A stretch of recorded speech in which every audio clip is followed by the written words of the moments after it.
sports fans, thank you for listening to State of My Sports, where we talk about State of Michigan sports and State of Michigan beer. If you aren't following us on social media yet, please do so by searching State of MI Sports. Don't forget to subscribe to the podcast along with our YouTube channel so you do not miss an episode. For even more content, check out our website, stateofmisports.com. Before we get into the episode, we want to give a shout out to our sponsors. DeHop's Brewing Company and Café is the official brewery of State of My Sports. Siciliano's Market helps us pick out the best Michigan beers for each and every episode. Also, Caleb from Mac Web Design helped us get our website created. So check out all of our sponsors and let them know that we sent you.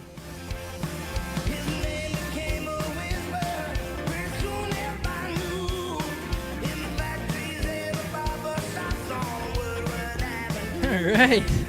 Sorry about the delay here. We are trying some new things, and I'm very bad with the technology. It started and then stopped, and then we started again. Yeah. So for the people that are watching, first of all, thank you. Thank you guys for listening as well. But we got a new stream stuff going on. A little, I don't know, just stuff that probably doesn't look very good, but it looks good to us. So dude, back we're off, fancy, right? Yeah. Exactly. So I'm happy with it. It's going to be a little bit of a learning curve, but we're going to have this video on the YouTube as well, so you can watch it. All that good stuff. But yeah, let's just jump right into the episode, man. What are we going to talk about? I don't even know. Oh, I know exactly what we're going to talk about. So some breaking news that have happened. It's scrolling right there down at the bottom of the screen, right? That's a great. Well, no, those are our sponsors at the bottom of the screen right now. No, no, that's all right. We're going to talk about some breaking news just around the state of Michigan. Some news, quick stuff. A little touch on the Pistons as well. All in the introduction. We're going to talk about the Lions. That's going to be its own topic. And then we're going to give out our second annual SOMSA Awards, which is the State of My Sports Awards. We just come up with stupid categories, and we are going to try to... They're not stupid. They're legit. They're legit. Everyone wants to do them, but we're the only ones that come up with these ideas. That's a great point. So we will give those out, which will be fun, and kind of discuss it. So please, everybody that's watching, please throw in yours as we kind of go through it. But yeah, I'm Sam Waltart. With me today, we got Micah Smith and Ryan Waltart. We're ready to drink some Michigan beer.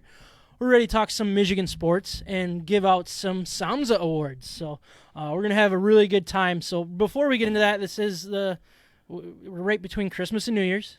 Ryan, do you guys have a good Christmas? Yeah. Oh, yeah, we had a great Christmas. Yeah? Yeah. You guys get to see some family and stuff? Yeah, 3 different families over Christmas Eve and Christmas Day, and it was, I don't know, a great time. Like Christmas always is, right? It's just a great time of year, so... I love giving presents. We gave a lot of gifts. It was a good time. Yeah, awesome. How about you, Mike? You guys have a good time? Yeah. Anything? What'd you get for saw Christmas? you. Did you get anything exciting for Christmas? I thought for sure you were going to wear something in particular that somebody bought for you. Oh. But my feelings I'm in hot water real quick already. You actually did wear it yesterday over to my house. So I got a nice. new Tiger sweatshirt from Sam and Andrea. Yeah. It was very nice, thank you. It's a very comfortable, warm really nice sweatshirt. I was sweating yesterday. That was really nice of me. It was okay. And did you say thank you at the time, or is he just doing this right now for another one? I said thank you profusely, and apparently that's not enough. I thought I was going to get a thank you card or something, but... Wow. Are you supposed to give thank you cards for Christmas? No, you don't give thank you cards. Well, apparently I'm supposed to. Yeah. My feelings have been hurt. I should send you a gift card. Yeah. No, just thank you beer. Yeah, no, it's good. I just enjoy spending time with the family. That was the best. It really wasn't any different. I'm sure there's a lot of people that had not as fun Christmases as usual, but it was pretty normal for our family, which I really appreciate and love that all of us are on the same page with everything going on and can just... We also live close enough that it can kind of just live our lives in that way. So it was nice. I hope everybody out there had a good Christmas, but we can also start looking at putting 2020 behind us here in the near future. That's coming up. I think everyone's thankful for that. Yeah, until 2021 starts out worse than 2020 started. As long as it improves, yeah. There was a couple good months in 2020. But anyways, let's talk a little bit about sports here before we do our beer introductions. Some things that happened. Don Brown. Dr. Blitz. Yeah, he gone. He's outside now. He got fired. It was pretty obvious it was coming. He was the only one that wasn't active on the social media. What did they do? The Twitter probably. Yeah. He didn't do any of that during signing day or anything like that. But it doesn't sound like we lost many recruits because of it, so that's a positive note. Nothing too crazy, but I really think the transfer portal is where it could hurt Michigan the most. Micah, have you been hearing any rumblings about like what guys are doing, especially on the defensive side, with losing their guy that recruited them, their guy that they believed in, all that good stuff. So a lot of these recruits that they just signed, they missed on a couple because I think Don Brown made it pretty aware that he was not going to return. That was just kind of his gut feeling, and he did tell his guys that. Yeah, and they were still able to pull in the majority of recruits. They're still hurting on the D-line really bad. Yeah. I think they're going to look to the transfer portal for incoming guys. However, Don Brown, I think, is probably going to a warmer place. It sounds like he might be joining up with Jed Fish in Arizona. Okay. That's a rumor. Oh, really? Other than that, I mean, besides the obvious guys that are leaving for the NFL, Kwity Paye's leaving, Cam McGrone's leaving. Cam McGrone just announced that today. Aiden Hutchinson, however, is going to be back. So that's nice. One of the good bookends. Other than that, nothing too tragic really for Michigan. Michigan State, that's a different story, and I don't know if Mel Tucker, if that's kind of where he's wanting to go with this, but they've had, I think it's up to at least 11 guys in the transfer portal since the beginning of the season, and I want to say it's around maybe 6 since the end of the season. So I don't know. There's a lot of turnover. I think the guys, the coaches themselves are getting the guys that they want and kind of kicking the guys to the curb that aren't performing to their standards. Yeah. Hutchinson's coming back from Michigan. That's a big deal. It is a big deal. I mean, you can't lose your two superstars on your defensive line, which was really the biggest struggle all year, especially when both of them were hurt. Right. I know they didn't play very many games, but they were the ones that were expected to be the anchor of the defense. Yep. And getting at least one of them back while you can develop the other talents are really big thing for the next coordinator. And that kind of opens up the door for Braden McGregor. It's another 4-star kind of DN guy out of Michigan, the state of Michigan, that is. It's kind of like a Aiden Hutchinson 2.0, so we'll see if he gets some playing time. Yeah, I think it'll be just interesting to see what happens. I think who we hire is the biggest thing. And obviously, Harbaugh needs to get his new contract, which there were rumors this morning that it was basically a done deal. I thought for sure it was going to come out, but I'm sure it'll come out at like midnight tonight once we're done recording. That's what Chris Ballas was saying. He's saying it's basically a done deal. Yeah. And then a couple of the DC candidates. Yeah. Obviously, you got Will Muschamp. I think it's Muschamp. I think he's kind of like what everyone's hoping for. I think most people are hoping for, but then you have other people with different opinions. Like Charlie Strong's out there. He's a defensive analyst with Alabama now, just as of this year.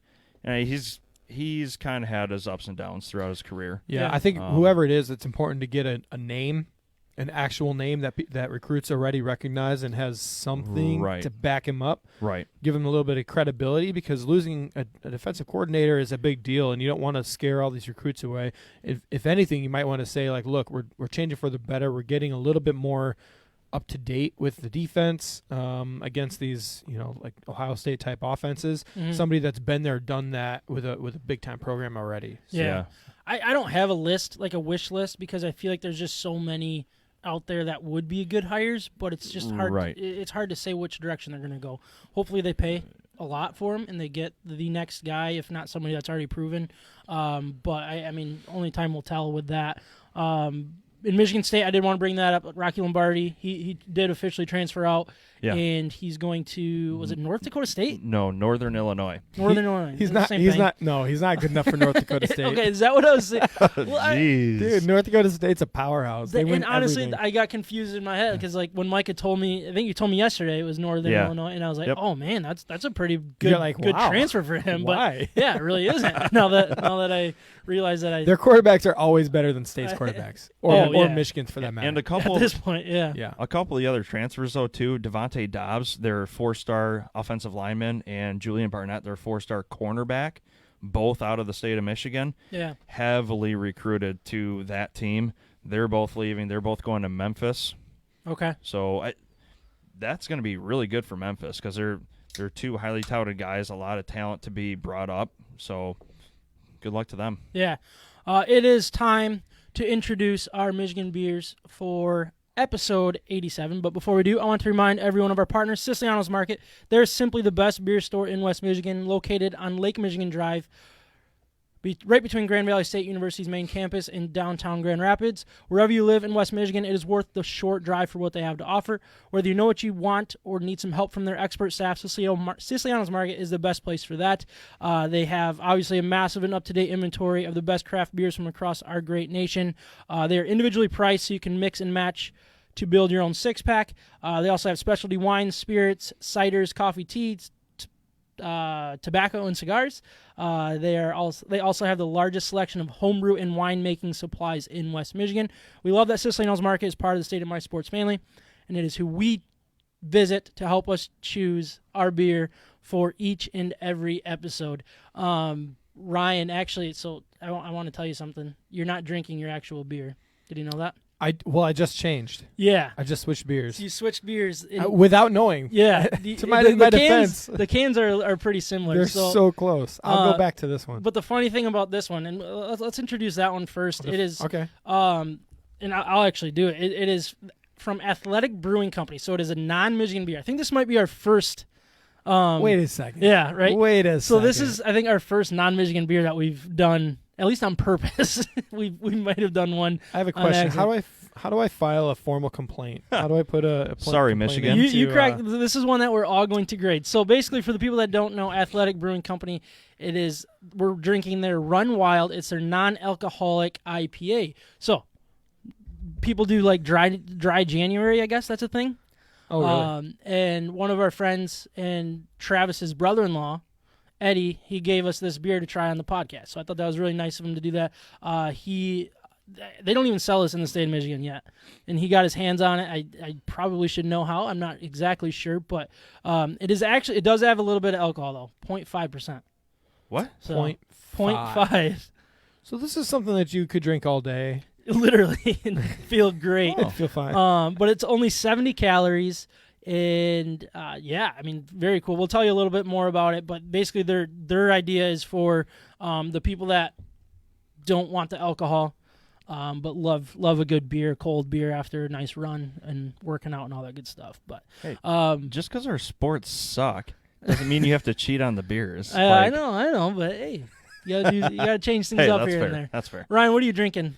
Or what were you drinking? Yeah, before I just poured a full can of that. Yeah, Unruly Brewing Company. I am drinking Revel Rouser. This is a 7.2% West Coast IPA. It's got 75 IBUs, so a lot of flavor in it. It says you'll revel in the flavor of this West Coast style IPA. Expect big, juicy citrus, tropical, and pine aromas and flavors with a crisp, refreshing finish. This is made with all local Michigan hops, so I'd love to see that. Love me some Michigan hops. This is in Muskegon, Michigan. Cool. Micah. Tonight I'm drinking from Austin Brothers in Alpena, Michigan. Merkin Dreams Come True. Kind of like making dreams come true. But they got Nicely their murky guy. We've been going with a lot of Austin Brothers lately. Yeah, I haven't had one that I disliked yet. Yeah, it's good stuff. So you can kind of see. Can get on the camera. Yeah, let me do the nice little transition here. That has really nice color to it. You cannot see through that beer. That is very nice. Look at that. Look at that view. Which one? Such a good view of that. That's a nice color there. These cameras, man.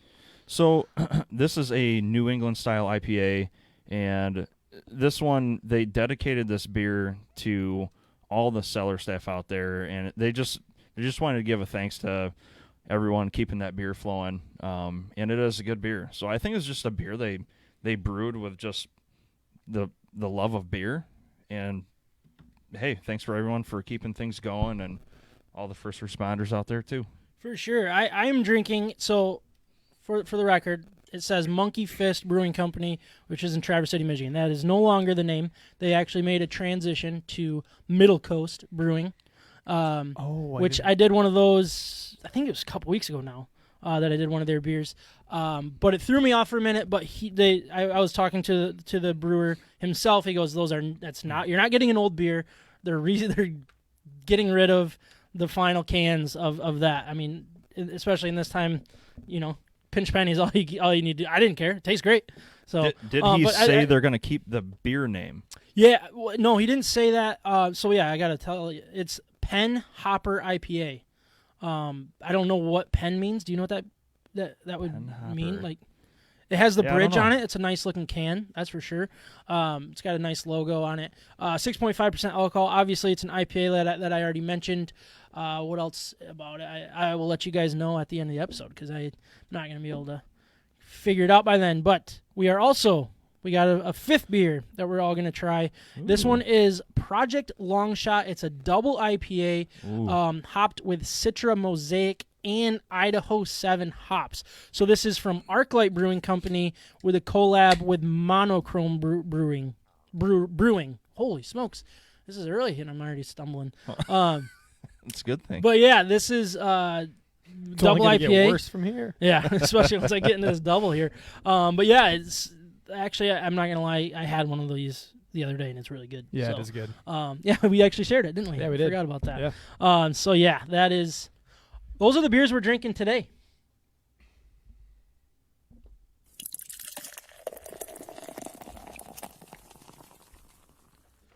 We do need to talk some Detroit Lions. I mean, it wouldn't be a Do you need to? State of My Sports episode without it.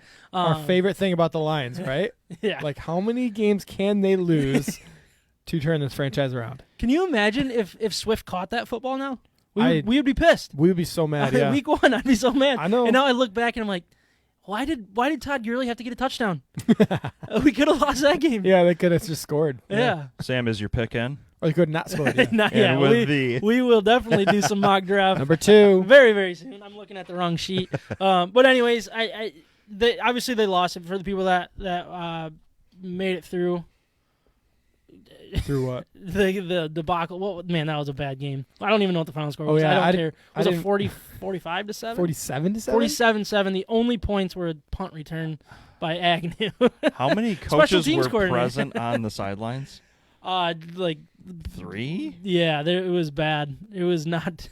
So they got shafted. They did. But I mean, it wasn't going to make that big of a difference. So I'm not going to act like we would have won or it would have been a close game. The thing that hurt them the most was when Stafford got hurt. And I think, was it the first drive or something that he hurt his ankle and now he was done? It was definitely early. Yeah, it was either the first or second drive. 2 for 3 at the time. Yeah, he was on fire. Yeah. But anyways, I mean, let's look at what really matters here, and that is their draft standings. Their draft position, I should say. So you got Jacksonville locking up number 1, the Jets locking up number 2, and this is exactly where it starts getting messy because you have 3 through 10 are all 4 or 5 wins. You also have Cincinnati and Philadelphia in there that have 4 wins but the tie. So if they can win a game, then they would move ahead of Lions. If Lions can seal the deal, they're currently sitting at 7. But if they lose, I mean, they could move up all the way to 3. And I did want to talk a little bit about it. So basically, you got Falcons are against the Buccaneers, and the Buccaneers probably won't play their starters because they don't have to. They can't go up, they can't go down. But will the Falcons be willing to play and win this game? Possibly not, but I mean it's possible. Then you go down to the Titans at Houston. Titans have a lot to play for, and that's really the problem here with Houston. But I mean, Houston can play spoiler, and they don't even own their pick. Their pick goes to Miami either way, so it's not like they're going to be fighting for a draft pick. Like, they're not going to lose on purpose not show up before the draft pick situation. They're looking to play spoiler, and they're looking to have some pride. And if you listen to what J.J. Watt kind of came out and said, he's not happy with what's going on. That'll make the hair on your back stand up. Yeah, I wish I would have thought that we were going to bring this up and have the audio, because I'm not a big J.J. Watt guy. Why not? I think he's an attention whore, to be honest. Like, I feel like that was a perfect example for him to be like, look at me. Like, he's out of Houston. This is last year for sure. I think he's going to move on, and he's kind of auditioning his He's such a good leader. How many? He is a good man. How many Defensive Player of the Year honors? He has like 3 awards. I think he has 3, but then he's played in like 3 games until this year, the last 4 years. So he's been hurt a ton. He's been hurt a ton, yeah. But so is everybody. It's the NFL. Yeah. I mean, do you like J.J. Watt? Yeah, I do. You do? I like him. I don't dislike him. I'd love for him to be on the Lions. I don't dislike him, but I don't like him coming out and trying to be holier than thou, like, we're professionals and blah. Like, I don't know. That didn't get me. That wouldn't get me going as a teammate. I would just be like, dude, screw you. Like, I doubt why do you all of a sudden? Yeah, but that's coming from a play. Like, he is so competitive. He doesn't want to lose on purpose. If you felt like your team as a professional was losing on purpose for any sort of reason, just to get a one or 2 spots better as a rookie, like you're going to look at all these rookies and be like, dude, they don't like that's not what we're playing for. We're not playing for the rookies. We're playing for each other. Yeah, in a locker room. So I bet you'd be behind him if you were in the locker room. I honestly think he's trying his best to establish some sort of positive, hard-working culture at the very last minute. I'm sure he's probably not going to be a Texan for very much longer. Yeah. But it doesn't mean he doesn't care about the guys around him still. Yeah. I don't know. I look at that guy as just a look at me a little too much personally. I know he's a really charitable guy, and that's great, but then he also makes sure that that's known to everybody. And that, I don't know, that kind of stuff bothers me a little bit. But anyways, also you got the football team at the Eagles. Eagles basically just playing spoiler, I feel like. I don't think they can win the division. I don't understand all the tiebreakers, but I'm pretty sure that they're basically out with only 4 wins. I don't think 5 will win their division. I think they would need 6. But I think that actually a lot comes into play with that, because I think the Giants and Cowboys are right at 5 as well. So maybe they can. I don't know. I should have looked at that a little bit closer. So you're saying our strength of schedule jump? Is that what you're saying? No, sorry. I'm talking about the Eagles could win against the football team, and that would help our draft position. They definitely could. My question with this is, can we drop?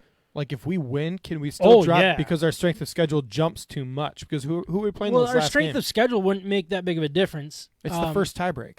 Well, yeah, but that's already set in stone, basically.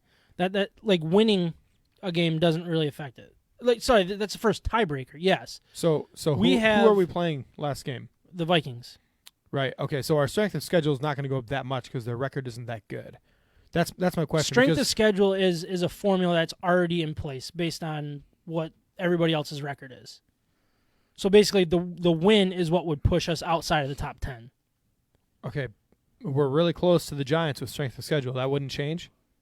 No, I don't believe so. Based on the results of the last game here? I think that form, I feel like that number doesn't change based on anything. Like, that's like a preseason type thing, I believe. Okay. Maybe it's based on something to look maybe up, it's based on somebody else's wins. Like do you think that it's basically however many wins your competitors had, your strength of schedule changes? Yeah. Okay, so now the Vikings win this last game, their strength just got a little bit bigger. Yeah. Yeah. So if they win this last game against the Lions, gotcha. I see what you're saying. Vikings have a better record, sorry. So now that applies against the strength of schedule. Okay. Nope. That makes sense. So that's something to look for. Basically it's lose. You have to lose. Yeah. Otherwise, if you win, you could fall out of the top 10. And that could hurt a little bit. Yeah, that would definitely hurt. If you lose, you could move up all the way up to 3. I doubt that, but I think they're going to land somewhere between 5 and 6, which I think is pretty. You're going to get a pretty solid player there. So being the Lions in the position they're in, does what is it? Martha Ford's daughter that's kind of got Sheila. Yeah. Sheila. Yep.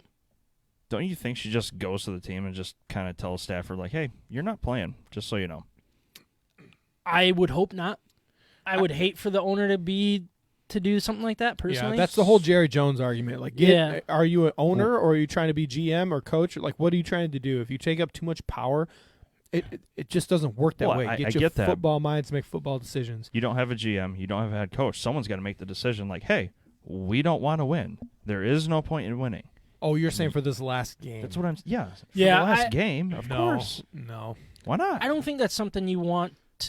That's not a tone you want to set as an owner. I hope they would never. I mean, do I want them to? Yeah. Like, pull everybody forfeit. I don't care. Don't play the game. Say you have COVID or something. I don't know. Well, yeah, no kidding. But like, our strength of schedule just went down. But I don't see a reason to play the game. I would rather Stafford not play, other than the fact that I'm probably going to sit on the couch and watch anyways, and I enjoy watching Stafford. But I'm going to be nervous that they're going to somehow sneak this game out. there's a really good chance that they do, and that sucks because the Vikings are right there too, trying to, they have nothing to play for. So who cares less? I think is where we're at. But to answer your question, I would hate for ownership to do something like that. They need to back off and let these players play if they want to play. If Stafford's good to go, and he wants to go, let him go. That's how I feel. All right. I didn't mean to get you off track. No, it's a good question. But I mean, basically, the Stafford thing is interesting. Like, did we just see his last play as a Lion is going to be? I think I asked that last week too. Yeah. But that's something that I'll be thinking about in the offseason for sure. Aside from what you want, do you think it was his last snap? I don't. I really don't. I think. Or do you think this upcoming game is going to be his last one? I don't. I think he's the quarterback. Okay. I really do. I think it would be stupid for a GM to come in here and make that type of change. Now, if they decide to pull the plug on him and you get really good value on the trade market, then I would back that and I would support it. But I would hate to draft a quarterback, let's say top 7, because that's where we're sitting right now is 7, and stick with Stafford and hold on to Stafford. Like, I'm not a draft the guy, but keep Stafford for this year. I don't like that idea. You don't like that. I don't think that's a good way to go. There's been really successful transitions doing it that way. If we're looking back at history, I mean, you can look at the Favre to Rodgers transition. Montana to Steve Young. Steve Young. I mean, there's some pretty good examples of that working out really well, and so the pressure's not all on this kid that's getting used to the league. I don't think that's a bad way to go. So Stafford has 2 years left on the deal, I think, right now. After this year. Yep. And if you bring in a guy, so I don't think Stafford staying means that you have to not draft a quarterback. I do think it takes the pressure off for having to draft a quarterback number 1 or first round with their first round pick this next year.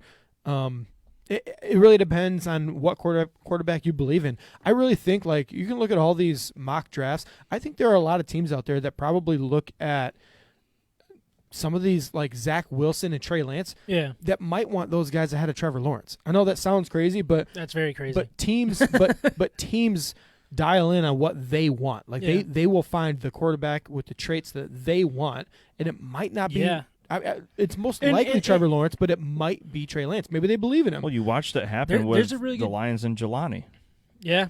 That's a good one. But also, Kyler Murray, I think, it fits that mold, because there were a lot of questions. Will he get drafted? I think it was top 7 is where he was kind of floating around. Then all of a sudden, Arizona was like, no, this is the type of quarterback we want. They wanted him for our system. Yeah. There were quarterbacks that they probably passed on that a lot of people thought that would get drafted higher. But and honestly, you got the Kyler Murray, you got Jalen Hurts, you got these type of quarterbacks that are more athletic, more I don't want to say run first, because I think that's an unfair way to look at it, but they're capable. Mobile, and they can move around, and that seems to be a popular trend right now. I don't know if that's the right way to go. Lamar Jackson is another example of a guy that can move around, and that might. I'm not saying somebody's going to take, like you just said there. I think they're going to take Lawrence over him more than likely, everybody, but I see what you're saying. Like, will somebody reach for a quarterback that they think is the right guy, right, that fits what they want? I don't know what I would even want. Let's say we do draft a quarterback. Like, I don't know if I want that type of quarterback. We have time. We have time to get there, because the obvious choices are, you're picking between a Zach Wilson, Trey Lance, and Justin Fields. Those are kind of the ones. Justin Fields, everybody has been going as a second quarterback. Zach Wilson's really, really high on a lot of people's boards right now. Mm-hmm. I'm only bringing this up because I think it is important to remember. The Bears, they wanted Trubisky. Yeah. That wasn't a popular pick at the time, but they wanted him. They believed in him and him alone. So I think if the Lions have their guy that their next GM, their next coach believe in, they want to start the rebuild. Let's just say it's Urban Meyer, because that's a popular name that's been kind of tossed around. And I don't know, has he announced it if he's interested in the NFL yet? He hasn't announced, and he hasn't denied it either. Well, he said he was going to take this week. Is that what he said? There's been heavy rumors about him to Jacksonville. But there's heavy rumors of him to the NFL in general. And so then at that point, then the bidding war starts. Yeah, I think I heard 3 teams or something are very interested in Urban Meyer. Yeah, so let's just say I'm just picking a name that people know. So Urban Meyer goes out there, and the Lions get him. I'm sure that he has his preference out of all these guys. How the turntables. I just let it fit with Urban Meyer because I hate him. Yeah, but now yeah, best friend. Do you want to win or not? Right? Yeah, that's exactly. what it comes down to. No, sorry, I had to do it. But he might have his guy. He might look at Trey Lance and say he is everything that I want in a quarterback. There's a good chance. Yeah. He might look at Zach Wilson in the character or the type of leader that he is with all of his energy. He might be like, that is my guy. Mm-hmm. So it just depends. I don't know. What I think it does is it takes the pressure off. If you keep Stafford on the team, it takes the pressure off of having to reach for that guy. Yeah. So let's just say Zach Wilson isn't there, and that's the one that the Lions want. If he's not there, go get your star wide receiver for the next year. Yeah. And that's exactly who they have slotted at 7. Of course, I'm going to pull up a mock draft just because that's just the way I work. But this is not a very credible one. I think it was, what is it? Tankathon. And I know it's early to talk mock drafts, but... never too early to talk mock drafts. Come on, I'm looking at mock drafts for the NBA. The Lions, 30 to follow. The Lions are slotted at 7 to take Devontae Smith, and that is a 6 midnight type of draft pick. That's for speed me. there. That dude, and they have Jamar Chase actually going ahead of him, which I get to an extent, but at the same time, it's like, man, I don't know. They're both sick. Yeah, they're both real. I think Devontae Smith is the real deal. He is the next big deal. I don't think Jamar Chase will still be there, or I think he will still be there. I think the Lions at 7, in which they might even move up, but I think they'll have their pick from Jamar Chase. I think they'll have all wide receivers on the board at that point. Bengals will go offensive tackle. Yeah, no, that's a good point. I was trying to, but I mean, I'll keep going if you want to, but no, but I'm talking over my own sounds, and I hate when people do that to me. But anyways, Kyle would be proud. Yeah. Hopefully he's watching and sees all this tricky stuff that we got going over there. He's not? No, I can tell. Come on, Kyle, you little son of a gun. But anyways, it is time to start the 2nd annual SOMSA Awards. That's State of My Sports Awards. We did not talk about any of these beforehand, and I told myself I was going to talk to you guys about this so we can circle it. So this is going to be real, raw conversation. There might be punches thrown. Probably not, because we kind of get along. If Kyle's here, there would definitely be punches thrown. Yeah. But, Jarrett might have. He would. Yeah. And that's the kind of guys they are. This is the civilest group that we have on the podcast. Thanks. When Kyle's here, he just is mean to me. When Trav's here, we just disagree so much that doesn't go well. And then he would tell you you're just stupid for picking whoever you're gonna pick. Yeah, we all know Jarrett. So enough said about that guy. Yeah. He's a fan. He just jumped on. Jarrett's a fan of hey, literally. Jarrett. Thanks for we were just talking about you. Love you, buddy. All good stuff. He's literally a fan of everything outside of Michigan. Yeah, pretty much. Well, he's a Pistons bizarre. fan. He is a Pistons fan. Me too. All right, guys. So we got at the bottom of the screen, we're doing the State of Michigan's Rookie of the Year. We have some names kind of scrolling through. I'm curious if any of them stand out to you, or is there something I missed? In Facebook comments, please, if you guys have somebody that we've missed or that you think deserves a vote, please let us know. We would love to know your guys' opinion. But, all right, Rookie of the Year. I threw a couple names out there. We had Mike threw a couple in, and Ryan, you threw one in as well.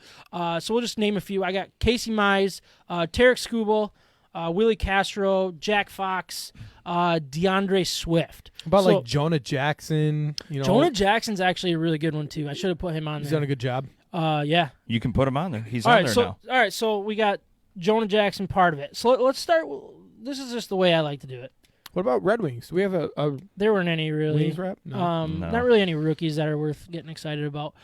So let's start with the 3 baseball players, and we can work our way down. So we got Casey Mize, Tarek Skubal, and Willie Castro. All right, I'm going to look at the 2 pitchers. I think Mize is obviously the more exciting name that people would know and be really excited about, but I think Skubal was personally better. Is that fair? Yeah. And to be honest, these guys might be rookies next year too because of the games played. I don't know how it all works in baseball, but I would agree with you. From pitcher's perspective, Skubal had the better better year. We can also make our own rules like the Big Ten did this year. Yeah, that's a great way to do it, and we'll get into that when we talk change them about later. And we change them later, yeah. Right. If we want a winner at the end of this, we can change. We did change one of the letters when we did the alphabet thing. Remember that? Oh, well after. All right, so we got two more Tigers here to talk about. We got Tarek Skubal and Willie Castro. So Castro didn't play a whole lot of games. But his numbers were insane. He was hitting over 330, right? Yeah, I think he was 350. Yeah, like he was absolutely. We should have actually had that. That's a nice outing at the top of our. I should have put stats on here. My bad. But I guess out of those two, Ryan, which one stood out to you more? I have a feeling it's going to be Castro, but you also really like Skubal at times too. I really do like Skubal. I liked what I saw out of him, but a lot of that was less the performance side and more of like just looking at the stuff. The tall lefty, lanky. It doesn't even look like he's throwing the ball hard, and it's throwing 97, 98. He's got that downward. Anyways, overall, I think actually production, Willie Castro was the rookie of the year for the Tigers. For the Tigers in general. Yeah. He was so impressive, and not only that, but he can play shortstop, second, third base. Yeah. I love the left-handed bat. He's tall in the box. He just looks like a really good athlete. I wish he would have got more playing time. And more at-bats, more plate appearances. It was only a 60-game season, yeah, right? I mean, yeah, it's true. He had some time taken away early on, and then injuries allowed him to play every game down the stretch. Yeah. He might have actually been a little hurt at some point. I think he was early on, yeah. Yeah, early. Yeah. So Willie had 129 at-bats, a .5 WAR, 45 hits, 6 home runs, and a batting average of 349. And I think the batting average is what people expect. He hit over 300 in AAA, AA. Like he's a hitter. Yeah. He can put the barrel on the ball. But then he had some power too. Six home runs was impressive, and everybody expected that out of his type of body. With his swing too, and it's kind of started to click for him. And he's one of those guys that he did get a few at bats last year. I think he got about a similar number, but that was in a full season. So I thought he still fit the rookie narrative. He was a September call up before that. All right, so we got 3 Detroit Lions. So we'll say Willie Castro will take the Detroit Tigers. Ryan, were there any Pistons that were worth mentioning on this? Probably not, right? No, I don't think so. Sekou was the only real rookie, right? But yeah, no, he had a good start. Yeah, really slow end. All right, so we'll talk about 3 Detroit Lions. We got Jonah Jackson, which Ryan just brought up. Very good guard. I mean, I think he had a very good season. Yeah, he's been doing well. DeAndre Swift, and then our awesome punter, Jack Fox, who actually made the Pro Bowl. So hats off to him. Fox. I'm not going to give it to him. No? Okay. A punter? No, man. You got to go DeAndre Swift. I'm glad he talked me out of it. I'm glad he talked me out of it. And I wish we never used him. Well, let's just put it that way. Give it to the sexier looking pick out of here. Always give it to the sexier looking pick. So you think Swift should get it out of those 3 Detroit Lions? Gosh. Yes. I agree. And it's not necessarily production. It's the flashes. It's similar to what you saw with Tarek Skubal. It's the stuff. It's the stuff of the running back. It is the difference-making abilities that he had. Look, Jonah Jackson was probably a better difference maker, but you don't really see it. You don't see it every time. I'm just going DeAndre Swift. You know what I mean? He's the running back, second-round pick. Well, what did you see out of Jack Fox this year? What did you see? Pro Bowl good year. Job. But good job. You did your job as a punter, which on the best teams, they don't even get used. All right, sorry, Jack, but if you're listening, I apologize. Jack. Let's not tag him in this episode. That is very important. No, we want his take. Yeah, your fans really love you. If we can get anybody on this podcast, we might as well start off with Jack Fox. That would be a great one. All right. So DeAndre Swift wins it for the Lions. I think that just makes the most sense. So here we are, Willie Castro, DeAndre Swift. I'm gonna go Castro. Ryan? Yeah, me too. Willie Castro had a bigger impact overall. And 100%. Yeah. And I think because Jack Fox should have been the Lion. But so before we announce officially.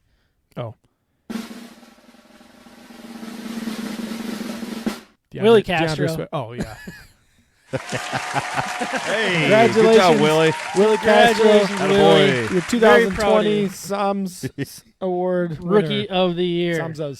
SOMSA'S. Micah, can you actually keep track of this so I don't have to keep doing this? Yeah. Actually, I could just do it this way. But. I gotcha. All right, so we are going to actually hold on before I do that. I gotta make this transition here.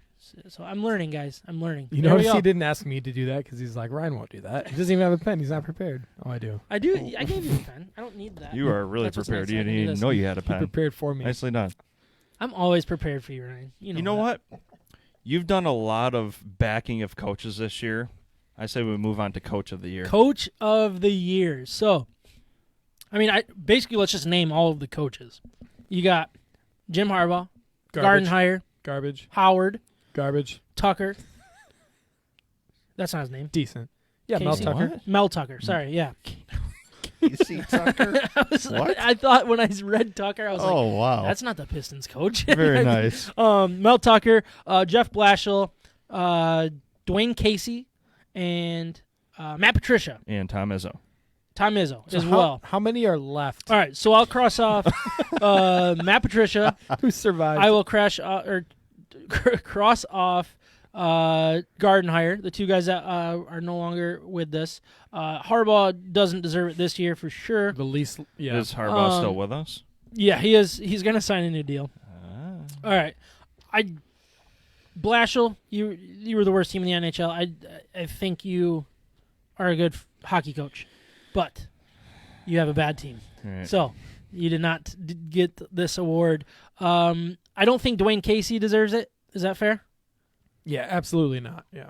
All right. So let's look at the two basketball coaches. You got Tom Izzo and Juwan Howard.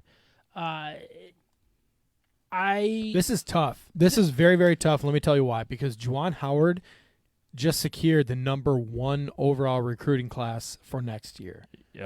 Yes, he did. So I didn't know that.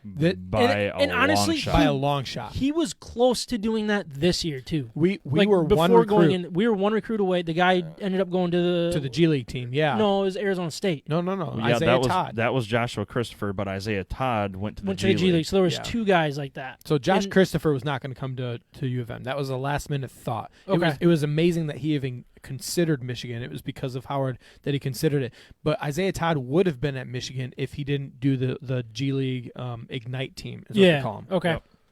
All right. So A lot of different variables between these two guys. I agree. Yep. And the way I look at it is, and look, I mean, the last couple games for Izzo has not looked good. Where they 0-3 in the Big Ten so far. Yes. That's nothing to get excited about. But he won the Big Ten last year. I'm going to focus more on that. He had a team that was going to float around a 1 or a 2 seed or possibly 1 seed in the March Madness if it actually happened. He's a good basketball coach. He's also a good recruiter, and that's where I don't think we've learned enough about Juwan Howard to being a better coach yet. That I think is going to be up for debate. Time will tell. In a year or two if he's still around. But I would disagree with you because what can a coach control? What Juwan Howard can control this last year is a bad team. Like he didn't have a lot of returners going into this last season. They were supposed to have a down year. They overperformed or outperformed what their expectations were as a first-year head coach for himself. And then the other side of that, he's brought in awesome recruiting classes with him. In my opinion, he's done more as a coach with limited games really in 2020. He's done more as a coach than Izzo has. And he's exceeded more expectations. All right, real quick, I'm going to cross out Mel Tucker. I think what he did this year was pretty solid. Fine. It was fine. And it's more just not based on the teams he beat, not how well they actually played. You know what I mean? So I think he was the better football coach in the state of Michigan, but he doesn't deserve to be in this conversation anymore. So I just want to cross that off before I forgot to move forward. So here we are. We got Tom Izzo. He would win back-to-back. I mean, that's a pretty big deal. Nobody's ever won back-to-back SOMSA'S awards. Yeah, that's historic. Crazy. I mean, that would be unbelievable in that. We are down to these two. But we're down to Juwan Howard and Tom Izzo. Are you voting Juwan Howard? My vote is Juwan Howard. I think it's been more impressive and exceeded more expectations. I expect this out of Izzo. This is nothing new for him. He's done his job. But that's not okay. Howard has done more because he's exceeded expectations with wins and losses last year. Yeah. They were not expected to do anything. And he's exceeded expectations with recruiting. #1, we're talking like Duke, Kentucky, North Carolina type stuff with #1 recruiting. That doesn't happen at Michigan. All right. Hands down, in my mind, Juwan Howard. I think you made a very good argument. I'm still going to stick with performance on the floor. So, Micah?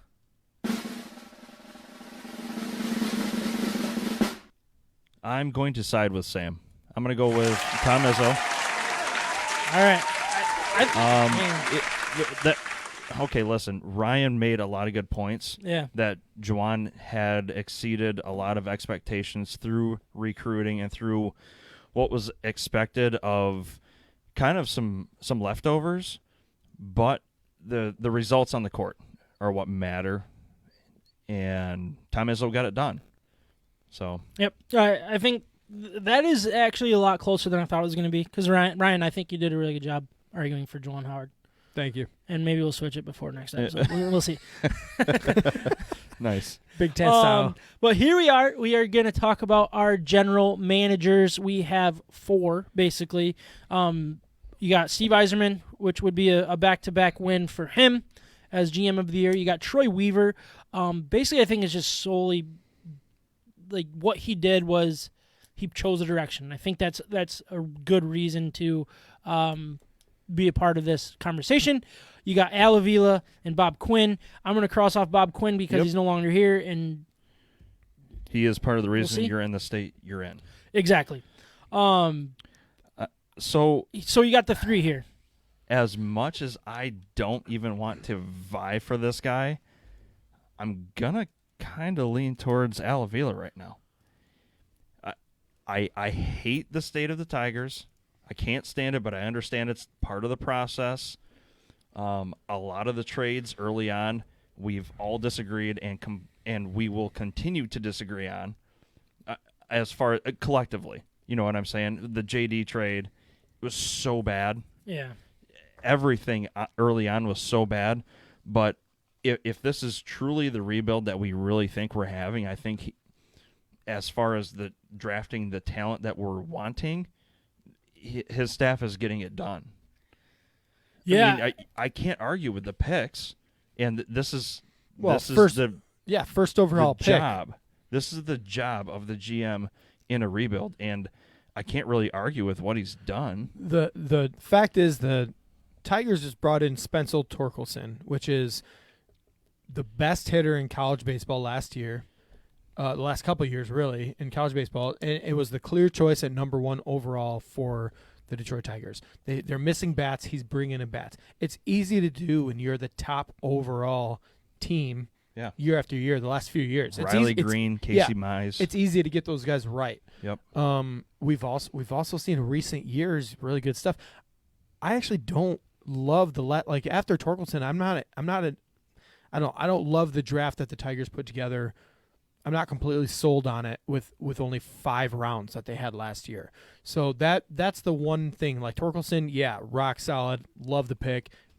Also a very, very obvious pick. Yeah. I'm thinking as far as GMs go, we have gone with the Pistons as being a middling team that everybody was sick and tired of being the 8 and 9 and 10 seed every single year in the Eastern Conference, a bad conference, to actually having some direction in a rebuild type of team. I actually don't love the draft pick at 7 overall with Killian Hayes. I'm not in love with that draft pick. There wasn't a whole lot though. Yeah, but they missed on some guys, and I think we could have. I don't know. Either way, I think it's important to realize that Troy Weaver, what he has done is he's put the Pistons in a state of an official state of rebuild, which was different than previous years. We've got rid of Reggie Jackson. We got rid of some of these other expiring contracts. He's done his job, and I think he's at least put the Pistons in a position to find the organization's turnaround guy. The guy who's going to change the organization as a whole. But back on Al Avila really quick, do not forget that he just brought in A.J. Hinch also. Okay? So that, to me, that's a home run hire right there. You know what? That's a good point. That argument alone might have just sold me. Let me just say this last thing. Troy Weaver. All right, hold on. I'm on myself only. I thought I was going to talk. Troy Weaver just turned one pick, into 4 picks. He did. Yeah. And trade of the year. We'll get into trade of the year. Yeah, we'll get into that. I've got a candidate really? for that. Do you? Okay, that's good because I didn't Troy have Weaver. very many. That's actually next topic. So if people want to start racking their brains on trade year, look, Yzerman should not win it again. I don't think. He's done some very, very good things. Time will tell. In 2024, he might win the 2020 award. Yeah, I agree with that. I think I don't want to make it sound like Yzerman didn't do his job, because I think he did a really good job. He's made some unbelievable moves. He's set this team up for success a couple years from now. It's not going to be this year, but I think once we start seeing progress visually, and not just like in draft picks and moves and lottery picks or lottery tickets, basically, when we actually see the results on the ice, that's when he's going to really reap his rewards. Yeah, he's going to start winning 3 or 4 of these in a row. Yep. But so I think I'm going to cross Yzerman off the list. So we're going to be talking Troy Weaver and Al Avila. I think Troy Weaver's biggest argument for me is direction. He chose a direction. He, like Ryan already brought up, he took one draft pick and made it into. Did he get 4 first round? Three first round, 1 second round? 1 second round. But what is it? What did he get out of that? That's what I don't know. What I do know is Al Avila, I think, got a very good manager, and I think he made the right picks where he needed to. What they will turn into, time will tell. And I think seeing what Casey Mai's done in Skubal and all of these other guys that he has drafted and was a part of start reaping the rewards from these guys, I think that's where I would lean a little bit towards Micah. But, man. You think I'm going to vote Troy Weaver? That's not actually true. Okay. The man is a baseball guy. Micah, you said Avila. I'm going with Avila. Ryan? I'm going Avila. Sam? Yeah. Al Avila, come get your winner. GM of the year. I don't like you, but not a fan. I'm not sold on you yet. Wow. But man, that's a big turnaround for him, because we hated him last year. Well, we still kind of hate him, but yeah, I mean, again, do you he was truly like, wholeheartedly agree? First overall, I think pick. he deserves it. Yeah, I do too. But I think it was an easy thing for him, because when you got those high picks, it's easy. And I don't know, man. We'll get into the trade of the year pretty soon, but I think that's actually right now. I think what Troy Weaver, what he's done, he's worked for it. And I don't think Al Avila's really worked for it. Yep. But I do think he. So we are on trade of the year. So what's the trade of the year that you want to bring up? Yeah. So Troy Weaver sold a first-round pick, a future first-round pick, for the 16th overall pick of, who is it? We got Isaiah Stewart at 16 overall with this pick. Okay. So I think it's either like the Rockets, Clippers. It wasn't the Clippers. I'll look it up. Yeah, thank you. Anyways, they basically sold the first-round pick in the future for this. And it's like highly protected first round pick that's too, right? That's the thing. Yeah, it's protected for the first 4 years of the deal. It's the protected, Blazers. Yeah, it's protected for the within the first 15 picks, I believe. So if they are still picking within the first 15 picks, it will stay with the Pistons in the next 4 years. And then after that, it turns into a second-round pick. There's a little bit, like if you start looking it up on your own, there are some, like year after year, the criteria changes a little bit, but I'm just kind of generalizing it right now.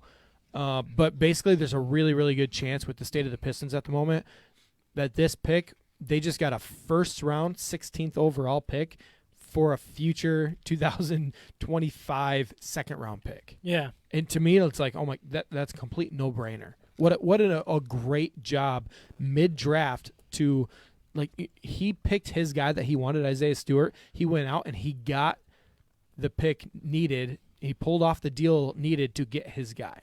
And I just think that's so awesome as a GM. And it's something that Pistons haven't had in a long time. One you brought up, though. What was the other one? All right, so there were I actually had two. You had two? Yep. So I think when Yzerman traded Athanasiou to Edmonton, he got 2 second-round picks. And I know that sounds like when you're looking at like NBA, in the NBA world, second-round pick is basically no value. Right. 2 second-round picks in the NHL are very, very big. And it's not only will you turn these 2 guys into a lottery ticket, or do you build that and make it like, let's say you trade in 2 $5 lottery tickets and create a $35 lottery ticket. You know what I mean? By moving up in the draft, getting the guy you want when you want him, it just gives him, and it's a quantity thing that he can turn into quality. Yeah. And second-round picks in the NHL turn into NHLers a lot. Oh, yeah. Very, very high-quality players. Yeah. Very high-quality players in the second round. So if he makes these 2 picks with that, I mean, that's for a guy that you weren't, the expiring deal didn't fit with the Red Wings, and I think he just signed a 1-year deal with the Kings. The Kings, so he's basically on a tryout now, trying to get that next big deal. He's not a guaranteed long-term NHL player. So is where he's at. That trade looks mighty fine right now. Yeah, it really does. But then, and so I have another Red Wing trade that Yzerman made, and in this offseason, he traded basically future considerations. Nobody knows what it is. It's going to be a mid to late round draft pick, if anything. Sometimes that just turns into a Griffin or even a walleye type player you just toss over for cap purposes. He traded that to New York Rangers for Mark Stahl, who was an assistant captain, and a 2021 second round pick for nothing. He basically took the 1-year deal that Mark Stahl has left on his deal. I think it's like $5.5 million or something. It might even be a little bit more. It doesn't matter what it is because we have the cap space. Yeah. But what that does is you have a veteran defenseman on an expiring deal that you're paying, and you also got a second-round draft pick, which is valuable in the NHL. And then what you can do is turn this Mark Stahl, if he has a good start to a year. At the deadline, you turn that into another second-round pick. Or possibly a first-round pick if you can put a package together. So nothing into something twice. Gave up, that's basically what Yzerman did. And you're not getting a superstar with Mark Stahl. I'm not going to pretend that it is. He's overpaid defenseman in the NHL. But when people can pay that guy and make it fit in their cap for a playoff run, they will pay a lot to make that happen. And then the Red Wings can also hold back some of his salary to make it fit for the next buyer at the deadline. When someone's so desperate, they've got someone injured, they are going to go out looking for a guy like this on an expiring contract. You can get anything you want. Yeah. Steve Yzerman is smart. That was an unbelievable move. I think unbelievable. It's also worth noting that with hockey, because the salaries aren't so high compared to some of these other sports like basketball or baseball, the guys earning the most are not nearly as high as the other sports. So all the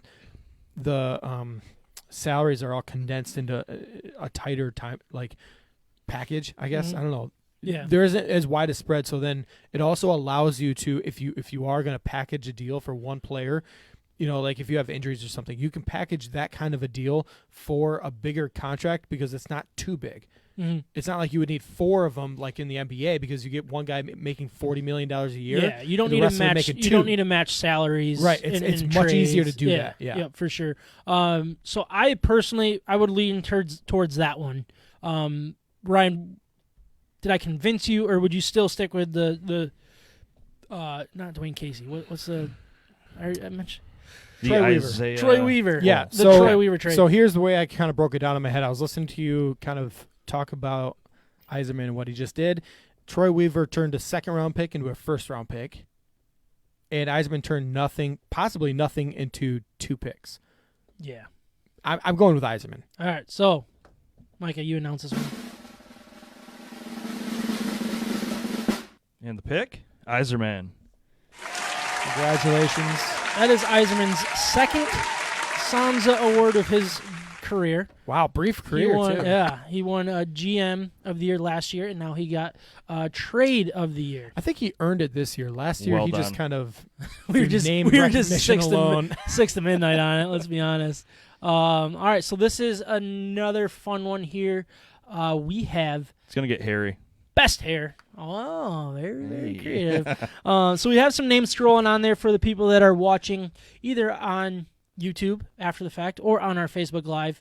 And never mind, I'm not even going to ask if we're getting comments because that's just going to hurt my feelings. But anyways. Yeah, this guy Ryan. Yeah, this Ryan guy keeps commenting. First time ever. He keeps voting for his own pick. Yeah, it's crazy. Haven't seen him this active on Facebook for a while. Listener Carrie and I are having conversations. Yeah, that's nice. Nice. Don't worry about it. All right, so we have best hair, and there is a lot. There's just good hair in sports. Period. End of story.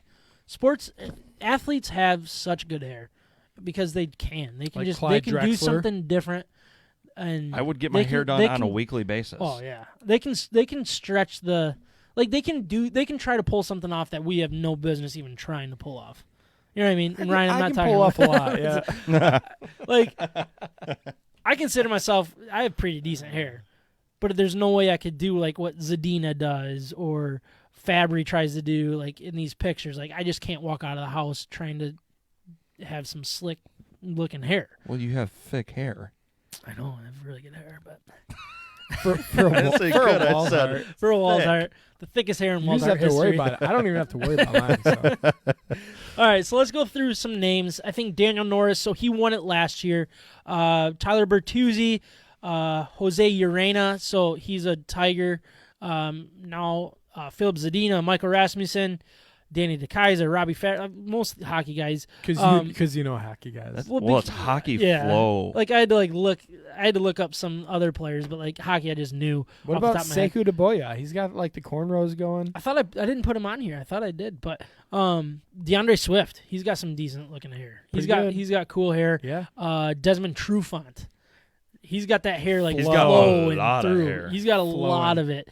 Then Jeremy Grant, who has similar hair to like DeAndre Swift with like the. He's got like natural braids, like natural like dreads almost. Yeah. Okay, is that what it is? That's I what wasn't it sure if looks they were like. braids or. I think it is more of a braid. Is it? Yeah, there's something going on. It's not just like the natural clump. Yeah. Okay. Oh. All right. All right. So let's start with like I think I had to fight for Daniel Norris last year. I'm not going to do that this year. So you're not. I'm not. Okay. So I'm sorry, but are you guys okay with me just crossing him off the list? Is he?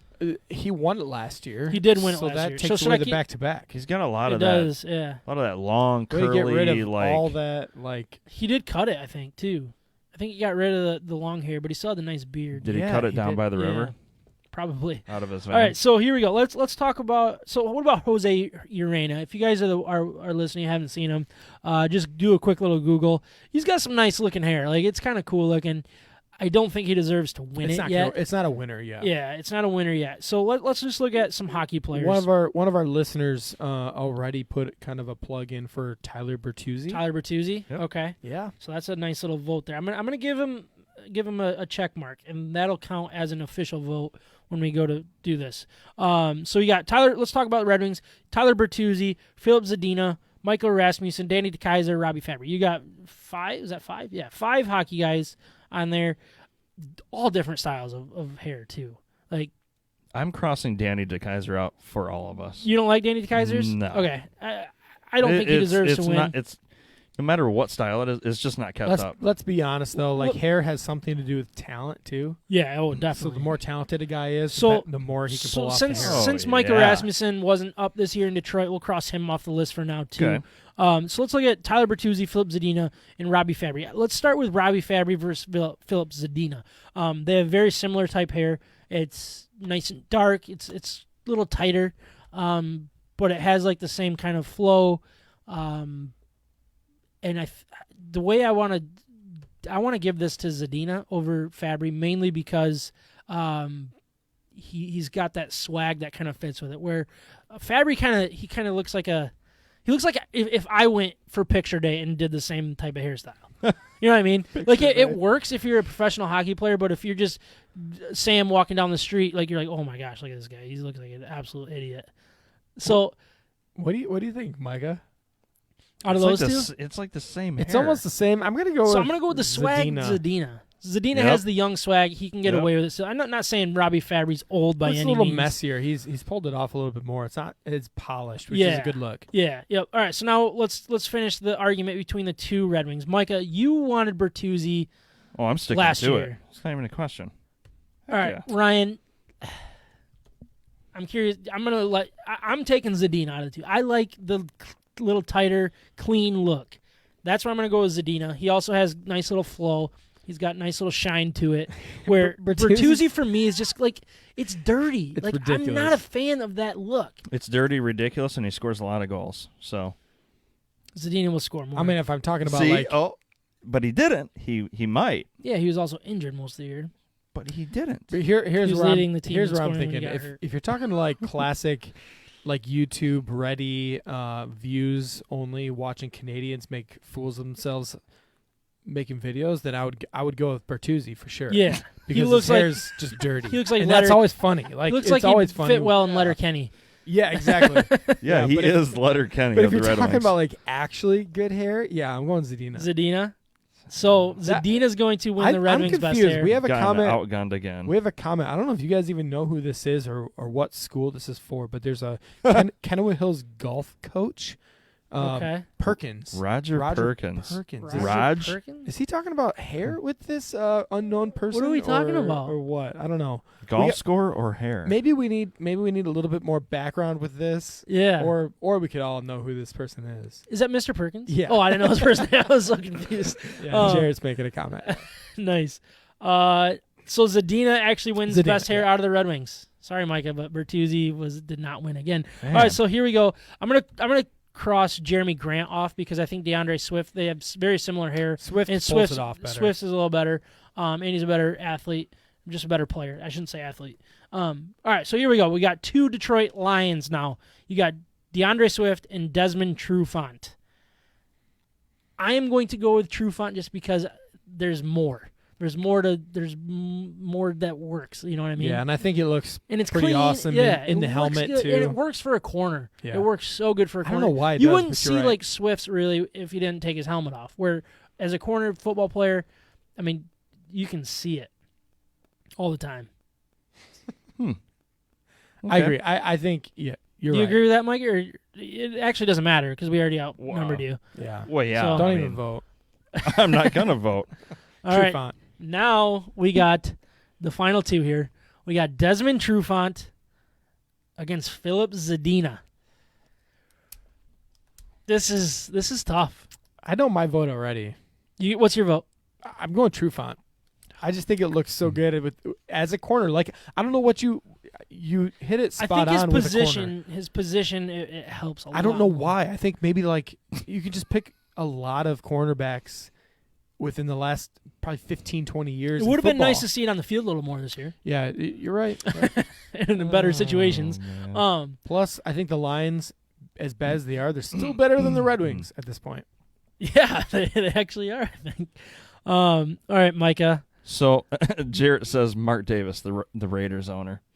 That's not Michigan. Too bad buddy. it's No, not it's Michigan. not. Sorry, Jerry. I know you Agreed, though. you However, Mark Davis. I would love to bring you back to a technicality okay. because you gave a listener a vote, Oh, that's and right. it was for Bertuzzi. Well, they already lost though, and that was a final vote. Oh, That was a final vote. If it So was- even though it was a tie, it was a loss. Yeah. Oh, okay. It's Big Ten. I see rules how here. we value our Big, listeners. Big Ten rules here. yeah, I changed move the goalpost. Yeah. It's Big Ten, COVID. All right. We just favor move the Sam's goalpost vote. and just tell people. I'm going with Trufant. You're going Trufant? Yep. Oh, okay. Well, you should have given me. all right. Well, you can still say whoever you want. I think I would have went with.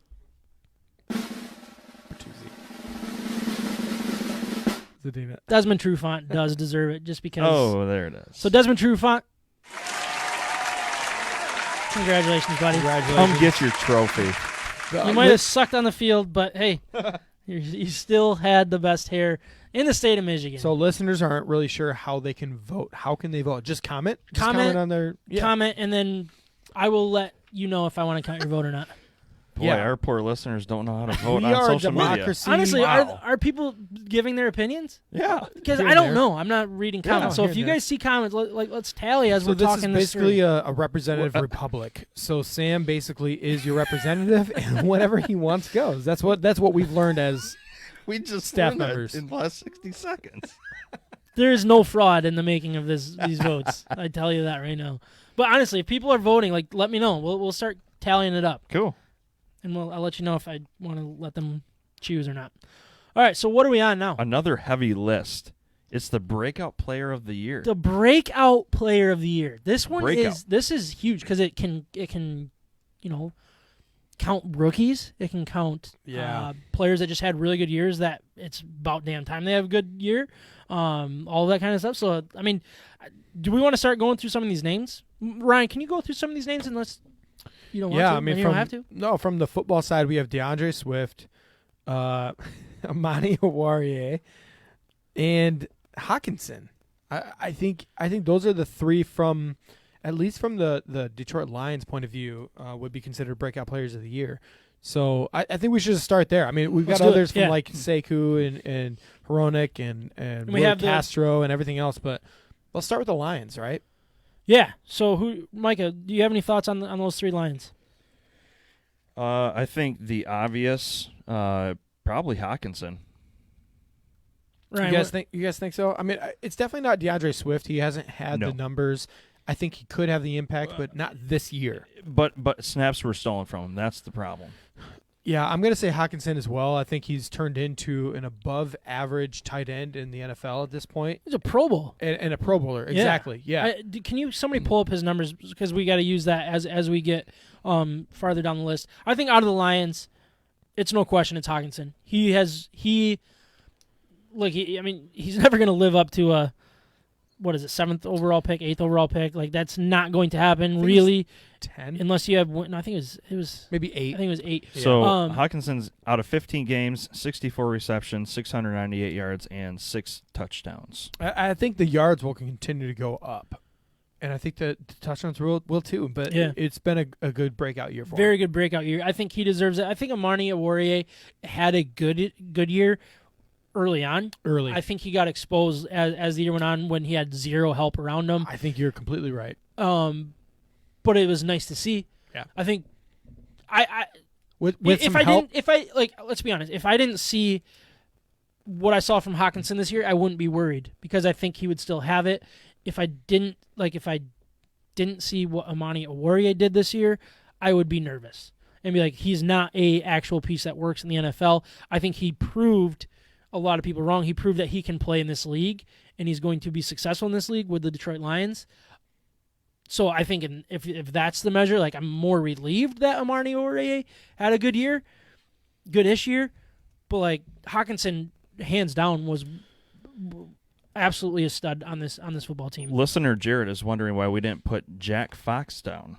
That is a good point. We had him as Rookie of the Year candidate early on, but, I mean...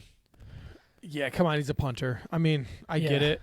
Pro Bowler, for sure. But you got another Pro Bowler that's a tight end. I'm still going Hawkinson, too. Yeah. Yeah, so let's move on to the Tigers. We have Spencer Turnbull. Very good year.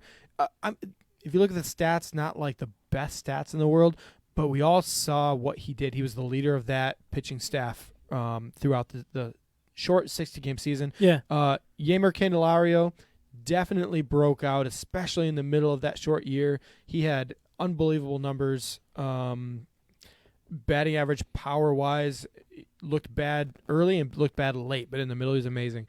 Willie Castro, we've already talked about him, right? Yeah, one Rookie of the Year. Mm-hmm. Yeah, Rookie of the Year for the SOMSA'S award already. Back-to-back, what do you think?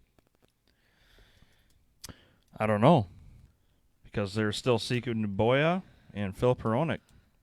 Yeah, but let's stick to the Tigers. Tigers. Yeah. Tigers in general, those three. I think Willie Castro. I mean, he's got to be the guy. For Breakout. You know what? I'm actually going to agree with you. I think Willie Castro, being a rookie as well, is somebody that you can at least rely on in the future. If you're the GM right now, if you're Al Avila, you're thinking that this guy is somebody you want to build around, or at least he's part of the puzzle. Yeah. Is he That's a staple? Where I would disagree.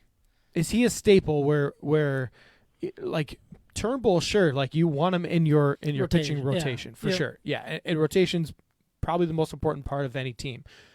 But at least you've got a middle of the infield kind of guy here where you can count on his bat and he's sufficient defensively. I look at what Willie Castro did. It was a very, very small sample size. I look at what Candelario did, and I think that was a true breakout season. His numbers weren't nearly as good as Castro's, but the size and the sample size that Castro had compared to Candelario looks like he figured something out, and he's going to be a everyday player in this league, is what I think he proved, if he can continue to do what he did last year. Willie Castro, I think the sample size hurts him in this category, mainly because it wasn't a breakout, because he wasn't getting that playing time, and it wasn't consistent enough where I think Candelario, I think he deserves out of all the Tigers because he looked like a leader. It looks like we found a place for him defensively that I think he might be okay at if they pull the plug and actually tell him that this is what he's going to do. But what I really saw was a guy that is going to lead this rebuild. And I don't think he was ever a top prospect, but I think he's valuable in this rebuild. And he's still really, really young, and he was our best player. He was our most consistent player when you combine the amount of time that he played as well. Well, so that's where I wanted to go. I think he had the most impact on winning or losing for the Tigers. I don't think, but that's only because Willie Castro wasn't in the lineup all the time. If Willie Castro was in the lineup, when he was in the lineup, Candelario raked. And I think that's where, I get what you're saying, but the problem I have with that is Candelario's done that before. And over the course of a full season, he hasn't put it together. And at the end of the year, he ends up being a 220 hitter. What I've seen with Willie Castro mixed with this year's stats, but also previously with the AAA, AA, and everything else, is he's never been a poor hitter. He's always been above average. He's always been over 300. And then if you start adding a little bit of power in, breakout. That's the guy you build around. What were Candelario's overall numbers? Can you pull that up while I just argue a little bit for him? Jarrett agrees with you, though. With Candelario? Yes. Well, all right, he deserves a vote. No, but honestly, I just think he officially broke out. I don't think Castro played enough to be an official breakout player because he was really good. I don't want to underestimate that. I really don't. But with that playing time, I don't know if it I get what you're saying. So Candelario's numbers in 2020 were hitting 297, 369 on base percentage, 503 slugging, 7 home runs, and that's where I look at the short sample size. What you're talking about, Willie Castro had 6 home runs, were solid, hit 350. But one thing that I really I know you guys are going to win this, it's because more you guys like for you, it's on like a pleasantly surprised list. See, I don't even look at that, because I think there was a major turning point with Candelario, because he had a very, very, very poor start to the season. It was ugly. I think it took almost 40 at-bats before he got his first hit or something crazy like that. And there was a turning point that it was it looked like he might be done in the in the Major League Baseball, altogether. It was that bad. And then it flipped. And he figured something out, and might be Castro helping it. I don't know, but his numbers would have been so much better if he just had a better start. And I know you can't do that because that's what average is, and you. Yeah, I get what you're saying, but to me, that's not a breakout year. That's kind of getting his butt in gear second half of the year, and kind of a breakout. I think it's time to vote. Honestly, I think we just need to get to it. So I'm going to stick with Candelario. Micah? I'm going to go with Willie Castro. Breakout player of the year? Do we get the drum roll? Sorry. No, this is just for the Tigers. We got a couple more to talk about. Oh, yeah, sorry. I'll go Willie Castro, too. All right. Sorry. No, it's Candelario. Sorry. Right. So we also have defensively, terrible. Yeah. We have Sekou Numboya. You were just waiting to throw that punch in there. Sekou Numboya, I mean, he's worth getting mentioned, but not necessarily a breakout. Phil Peronic, he was our best defenseman, no question, for the Red Wings, but it wasn't like NHL special. It was just a pleasant surprise for the Detroit Red Wings. So special. It's not worth that. So now here we go. We got Hawkinson versus Castro. I'm going to go with Hawkinson. Micah, who do you got? I'm going with Willie Castro. Ryan? Hold on.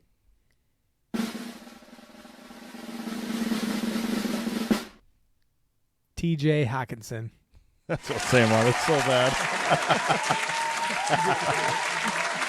Let's go. I'm so excited. No, I think he definitely deserves to win Breakout Player of the Year. He was an absolute stud for a very bad football team. So that's where we will go with that. So congratulations to TJ Hawkinson, not necessarily on your Pro Bowl selection, but for your SOMSA award. Yeah, let's talk about the bigger award. Why isn't he coming up here to get his award? Where is he? He is at the Pro Bowl. They don't have. I think they're doing like a Madden thing for the Pro Bowl or something. Something really dumb. Yeah, because are they all playing like individually? I hope they are. That'd be kind of cool, actually. All right, so here we go. Scapegoat of the year, and by scapegoat, basically we're talking about guys that took the fall for poor performance on the field, poor coaching, whatever they relied on, and they got axed because of it. So I came up with 4. I mean, you had 4 guys that are no longer with the team. If you guys can think of one that I'm missing, please let me know. Ryan's just taking off here.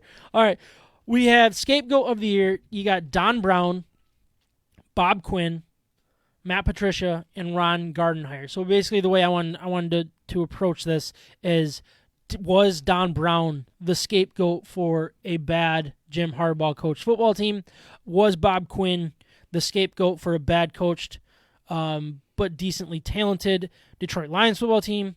Matt Patricia, was he the scapegoat, actually a decent coach, but he didn't have the talent thanks to Bob Quinn? Those go kind of hand in hand. And then Ron Gardenhire, who I know he quote-unquote resigned, but we all know that he was getting pushed out the door, and was he the scapegoat for just a very bad baseball team that the Detroit Tigers wanted to move on from for those particular reasons? So let's start with Don Brown and Ron Gardenhire. No, yeah, let's start there, Micah. Okay. Where are you thinking out of those two? So I would personally cross off Ron Gardenhire right away. I don't see him as even close to being the scapegoat of the year. I mean, it's hard to say exactly why he left because no one's knowledgeable of exactly why. I mean, there's personal issues, or even if he was pushed out the door, I just don't think it's that easy to say, yeah, Ron Gardenhire was a scapegoat. I mean, yes, they want to look forward to, now AJ Hinch in that spot. And Ron Gardenhire was not given a team to work with. We all knew that. It was just kind of a flashy hire to try and get these young kids motivated. But between him and Don Brown, I would cross Gardenhire off right away. I see it completely the opposite, right? I mean, I think Ron Gardenhire is the biggest scapegoat. In my opinion, like just right off the bat, thinking about it, it's either COVID or him, right? Because everybody else, they didn't perform. They didn't do their job. So Ron Gardenhire did his job. He just had the worst team in baseball to work with. It's like, what is he supposed to do? You're going to blame him for losing a whole bunch? Like that doesn't make sense to me. Yeah, if he seems to be a scapegoat because they wanted somebody else. And it wasn't necessarily that he did a bad job managing the baseball team. He's a good manager. He's been around. But it was just time to move on more than you are the reason we're moving on. You know what I mean? Where I think the scapegoat kind of fits that. But then you look at the hire, and I think that kind of erases it a little bit. Well, that is the scapegoat. You're blaming him for something that was completely out of its control. Yeah, that's true. All right, so out of those two, I mean, I think Don Brown could. I think most COVID state wins. of Michigan sports fans would say Don Brown. Because everybody wants to. Yeah, go for it. COVID is the scapegoat. No, but I think Don Brown. Most people would want to blame people that don't like Harbaugh want to blame Harbaugh, and that is going to be the argument over and over again. And they will look at Don Brown as the scapegoat. But when you really look at what Don Brown's defense did over the last couple of years, it was bad. It was very, very bad. Yeah, my only argument to that would be the only thing worse than Don Brown's defense was Michigan's offense. At times, or equally as bad. At times, yeah. right? I mean, so I just don't know what do you expect. Ohio State would say something different. It's not like it's not like Michigan was scoring 50 points and losing. You know what I mean? Yeah. I would lean towards. Oh man, that one's tough out of those two. I'm not gonna lie. Should we just make it out of those two? Yeah. Like Bob Quinn and Matt Patricia, they were both garbage, and I know you could kind of say they were the scapegoat for each other, but they're a pair. Yeah, I agree. So, Micah, you're gonna go Don Brown. I'm gonna go Don Brown. The losses that the man has endured, the Ohio State ones are obvious. They're not good. But the other ones, I just read a stat the other day. I'm not even going to try and recite it. But with his losses, they're not by much on the defensive side. I hate to say it, but Michigan needed a change of scenery, and they kicked him out. I mean, they let him go, and he's about got a job already. And he's going to be a hot commodity no matter where he goes. So to me, that's my scapegoat. You want me to go? I want you to go. Because Micah just kind of convinced me. So me too. All right. I'll go. So I think I agree with you because I think the scapegoat is not like who you're going to blame in the end, but it lets Jim Harbaugh keep his job, and I think that's why he can be the biggest scapegoat of 2020. Mm-hmm. So officially, yeah. Don Brown, 2020 scapegoat of the year. 2020 scapegoat of the year. Before you head to Arizona, come pick up your trophy. Yeah, congratulations, not to Don Brown. Oh, we have a special guest. Oh no, all right. Jim Harbaugh. Congratulations, Jim Harbaugh. You still have your job. You escaped the goat. Yeah, exactly. All right, been the goat. We need to start moving a little bit. We got quite a bit more here, and we're hitting pretty hard on time. So let's kind of move. Dumpster fire of the year. Dumpster fire of the year. I had 3 things on my list. Can we please Detroit Lions defense, right? Michigan football, and the Big Ten in general. You seem to be convinced of what it is. Absolutely. Who do you think? Yeah, Michigan football. Are you kidding me? I agree. You come into the year with expectations through the roof, and you got all of us excited, and then you're one of the worst teams in college football. You got 10 seconds to argue it if you want to. I'm not going to argue it. I see your point. I did it, yeah. Garbage. You suck, Michigan football. Michigan sports, you suck. You are the dumpster. Michigan football. You got a lot of drafts to look forward to. I have, so we're going to move down to... Not Michigan football. Underachiever of the year. I think this one is actually pretty... Or am I an overachiever? You could be on Overachiever. I skipped extend this man because I thought it was a stupid one. 6 to midnight. It is kind of stupid. Yeah, let's move on. Thanks, Ryan. I can say that about my own topics. Overachiever. We're on underachiever. Has anybody overachieved? According to this, we're on underachiever. I might have did it opposite here. So let's do with underachiever. You got Justin Advocator, Matt Boyd, Joe Jimenez, Blake Griffin, and Michigan football. Man. So I think the hype of Michigan football hurts them more in this type of category, but I'm not sure they deserve to win this. I'm surprised you didn't break this out into Joe Milton specifically. It could have been, yeah. Like, we could have gone with Joe Milton as underperformer of the year. Are you kidding? Seriously, like, he was Heisman, talk about Heisman. Like, nobody took it seriously except for specific Michigan fans, nobody on this table. But the talk was there, at least with the, we're going to make this go quick. Sam, comparisons top 2. to Cam Newton. Remember that. There were comparisons to Cam Newton. Okay. Top 2. Joe Milton does deserve to get mentioned. I don't think he deserves to win, mainly because I think Michigan football in general deserves to be on the top 2 or in the top 2. I'm going to cross off Justin Abdelkader. I'm going to cross off Matt Boyd. I'm going to cross off Blake Griffin for the team because or personally. Personally, these are for me. I'm going to go between Joe Jimenez and Michigan football. Okay. Because Joe Jimenez, everything was laid out for that guy to be the closer, and he screwed the pooch and was basically lucky to see an 8th or a 6th inning game when you're down 20 runs. Yeah, it's not that hard, except when you only throw 93 and your curveball is I hate the fact possible. that happened. And people were talking about this guy for several years coming up through the minors. He was skyrocketing, and he underachieved terribly. Go back and listen, guys. I told you he was not going to be a special. Did you? Yeah. Ryan, your top 2. I mean, Michigan football is obvious. Okay. That's my top one. So you got Michigan football? I've got Michigan football also. All right. So, our number one underachiever, Michigan football. All right. That is back-to-back awards. Yeah, we Come never get your award, Jim. Congratulations. We never knew you would suck so bad. Yeah. I would say I feel sorry for you. Even guys, people who thought you would suck didn't think you'd suck that bad. So congratulations. All right. So do we want to do Overachiever, or is there just nobody that even achieved anything worth bringing up? No, let's not go.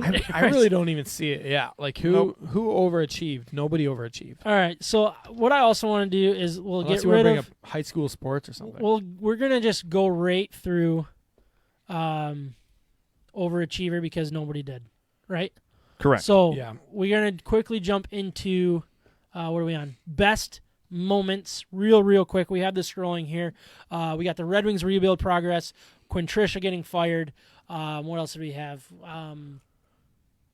MSU beat Michigan, I think is a big moment for Spartan fans. AJ Hinch hire. That's the one I'm going to lean towards. I also had Derek Hill's catch. Remember that thing in the inter squad games? Awesome. That was such a cool moment. Awesome. That was probably play of the year. But I want to talk about just like moments in progress and stuff like that. I'm going to lean towards the AJ Hinch hire because I think that is a franchise changing hire. But I will be convinced otherwise if you guys have somebody. No, I completely agree with you. It is a direction. You don't get rid of this man anytime soon. That's my favorite one. What about you, Ryan? I agree. I would be tempted to go with Torkelson. Torkelson just getting the first overall draft pick. Just getting him, Raw drafting. talent. See, I would think Spartans beating Michigan was a very, very big moment and a great moment for Spartan fans, and I think that they could love it. I think if it turned into something a little bit more, let's say Michigan was better than the way that the season ended, would have changed that, and that was like a back-breaking loss, but it just ended up being another loss to a bad football team. I would agree with you. You know what I mean? 100%. I think it should get mentioned, but I think AJ Hinch. Oh, sorry, hold on. All right, AJ Hinch. All right, there we go. All right. Your first award as a Detroit Tiger. First of little. I think he won Manager of the Year, too. Did he really? Yeah, at least once. All right, so we do want to we got two more awards to give out. We got Worst Moment and MVP of 2020. We're going to end up with the worst moment, or we're going to start with the worst moment here. We have the Quintricia firing.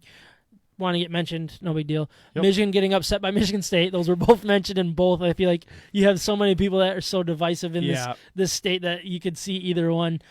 Big Ten football was just a disaster from the get-go. And what else was there? COVID taking over or taking down sports. Taking down sports. And specifically Spartans, right, guys? They had a good thing going. For March Madness, yeah. Yep. Look, I think you get cute with the Michigan State. You could say Quintricia maybe for those type of people. March Madness getting canceled. I personally lean towards sports getting canceled or just COVID canceling sports. I know it's kind of the same thing, and that's what I'm going to focus on because they didn't. It was a heartbreaker, and they. It doesn't matter. It didn't seem like the effort was there to make it work early on. It doesn't matter what side of the aisle you're on. It doesn't matter if you agree with it or if you disagree with it. It sucks. Sports were canceled. We lost out on opportunities. We lost out on March Madness. We lost out on all kinds of stuff. We lost out on everything this year in 2020, sports-wise. We just lost it. That's the worst part of it. Yeah. COVID sucks. Yeah. Micah, you agree? All right. No. No, they don't deserve it. Yeah, you don't deserve a drum roll, and you don't deserve clapping because you really suck. Yeah, you suck. The worst. COVID wins worst moment of the year by being the scapegoat. Literally the worst of 2020. Yeah. I told you guys it should be the scapegoat. All right. So our last one is the state of Michigan MVP of the year. We don't have anything written down. This was one that I just didn't get to. We can spend a little bit of time on this because we zoomed through a few here. But this is our last SOMSA award, and it is probably the most relevant one, especially when you're looking for positives. I'm going to say Stafford. I know he doesn't, like his numbers weren't there and the wins weren't there, but dude, that guy battles. I love that guy too. I just love that guy. He deserves it for me. Do you guys have, like, let's just come out with maybe a couple each. Micah, who stands out to you? Avila. There is serious, happy direction happening. And we haven't sucked for that long. It's not like a 40-year drought or anything as far as competing, okay? Yeah. But for a title, yeah, it's been a while, and I feel like there is legitimate direction, and I am so thrilled to be looking forward. And you can make your argument. Possibly, I don't disagree with you because I just love the hire of AJ Hinch so much. Like that, I love that direction. The one thing that I don't like about it is he still fails at so many aspects to his job. The trading is absolutely garbage, and they got Willie Castro. Yeah, we've gotten some talent back. No, I agree with you, but I think Troy Weaver and Avila are two of the bright spots. Mm-hmm. Both, because the Pistons also had zero direction before Troy Weaver. Now at least we have some sort of, like, let's get bad, before we get good. And we can't just stay at the 8 seed forever. So I think both of those are really good options. Right. All right. And let's be honest, I mean, Michigan sports are the worst. I don't know. They're really bad right now. I mean, maybe Ohio's the worst, but at least they have Ohio State. We have nothing. They have Cleveland, too. Yeah, they suck. They just lost to the Jets. Yeah, they did, but I just they'll do anything to make a loss to the Jets valuable at the end of the season. I mean, Michigan sports is seriously, it's so bad, awful. All right, so Juwan Howard would be the other one. Oh, that's a good one too. Man, the class he just put together. I mean, only time will tell in the next 2-3 years. But what about Cassius Winston? He went MVP? second round. I know, but like he was so important. You know what? If they had March Madness, I would agree with you. Yeah. If they did something special, but he didn't even get to prove that. He should have been able to, which is why Thanks a lot, COVID. Sucks. All right, so we got Stafford, Troy Weaver, Avila, and Juwan Howard. Ryan, tell us your number one. I really just think Juwan Howard is the one. This program lost a Hall of Fame type coach with John Beilein. Like, let's not pretend that he wasn't that kind of a coach. And Michigan was recruiting decent players, but making them overperform. Correct. And they were getting some, like, some of the Wagners or something like that. Some obscure guys that could turn into something. And he's turned this program into a Kentucky. He's turned it into I wouldn't say Duke because Duke performs, but at least he's getting the recruits that the Kentuckys would normally get. Right. And I think that's so valuable because at least you're not going the wrong direction. Micah, who's your number one? Put a slash down for Iserman. That's one of our listeners said. All right. I'm sticking with Avila. I just, as many mistakes as he's made that he may make, he has got a direction for this team, and I'm sticking to it. We're getting comments about Iserman, like they want Iserman to be in this conversation. Look, I love what Iserman has done. Looking at the talent that he brought in from this last draft is great, but I can't evaluate that. So that's very hard to say that he's won this last draft. We have no idea. Yeah. And there's no way to know until 2 years down the road. Mm-hmm. But that's part of your argument for Juwan Howard is a recruiting class. No, because that's college basketball is all about that. With recruiting turns into wins. Yep. All right, so I have the final vote. I'm gonna scratch my Stafford one off. I'm gonna agree with one of you, Avila, Steve Iserman, or Juwan Howard. Oh,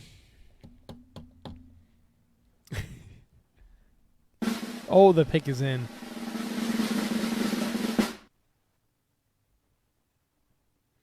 He's going to do it again. I am going to... Man, this is a lot tougher than I would thought I had it. I am going to go with... Look at your shirt. Look at your shirt. Look at your hat. Oh, gosh. This is a lot of pressure. You wore it for a reason. I think I'm going to go with... Oh, my gosh. Every time I'm going to say the name, I'm like, no. I can't say. Come on, you got to choose one. All right, Don't say I'm gonna Tua. say Alavila. I think the hire of. Yeah, sorry. Claps. There's the claps. Congratulations, Alavila. Alavila. MVP of 2020, mainly because of your hire of AJ Hinch. You chose a direction. Spencer Torkelson. And Torkelson's a good pick as well. But congratulations. you better not screw it up because you got some guys here. So I will judge you on your picks 2nd through 4th rounds and all the pitchers you did not take. 100%. All right, so where are we now? We got to transition. I'm just going to go to our picks. What's the pick music we're starting with? Sorry, this is such good. You know that music? Oh, wait, hold on. Hold on, Ryan. I'm going to transfer this to you here so I can not have to use the rest of them. Hold on. I got it right? I'm not leaving the camera.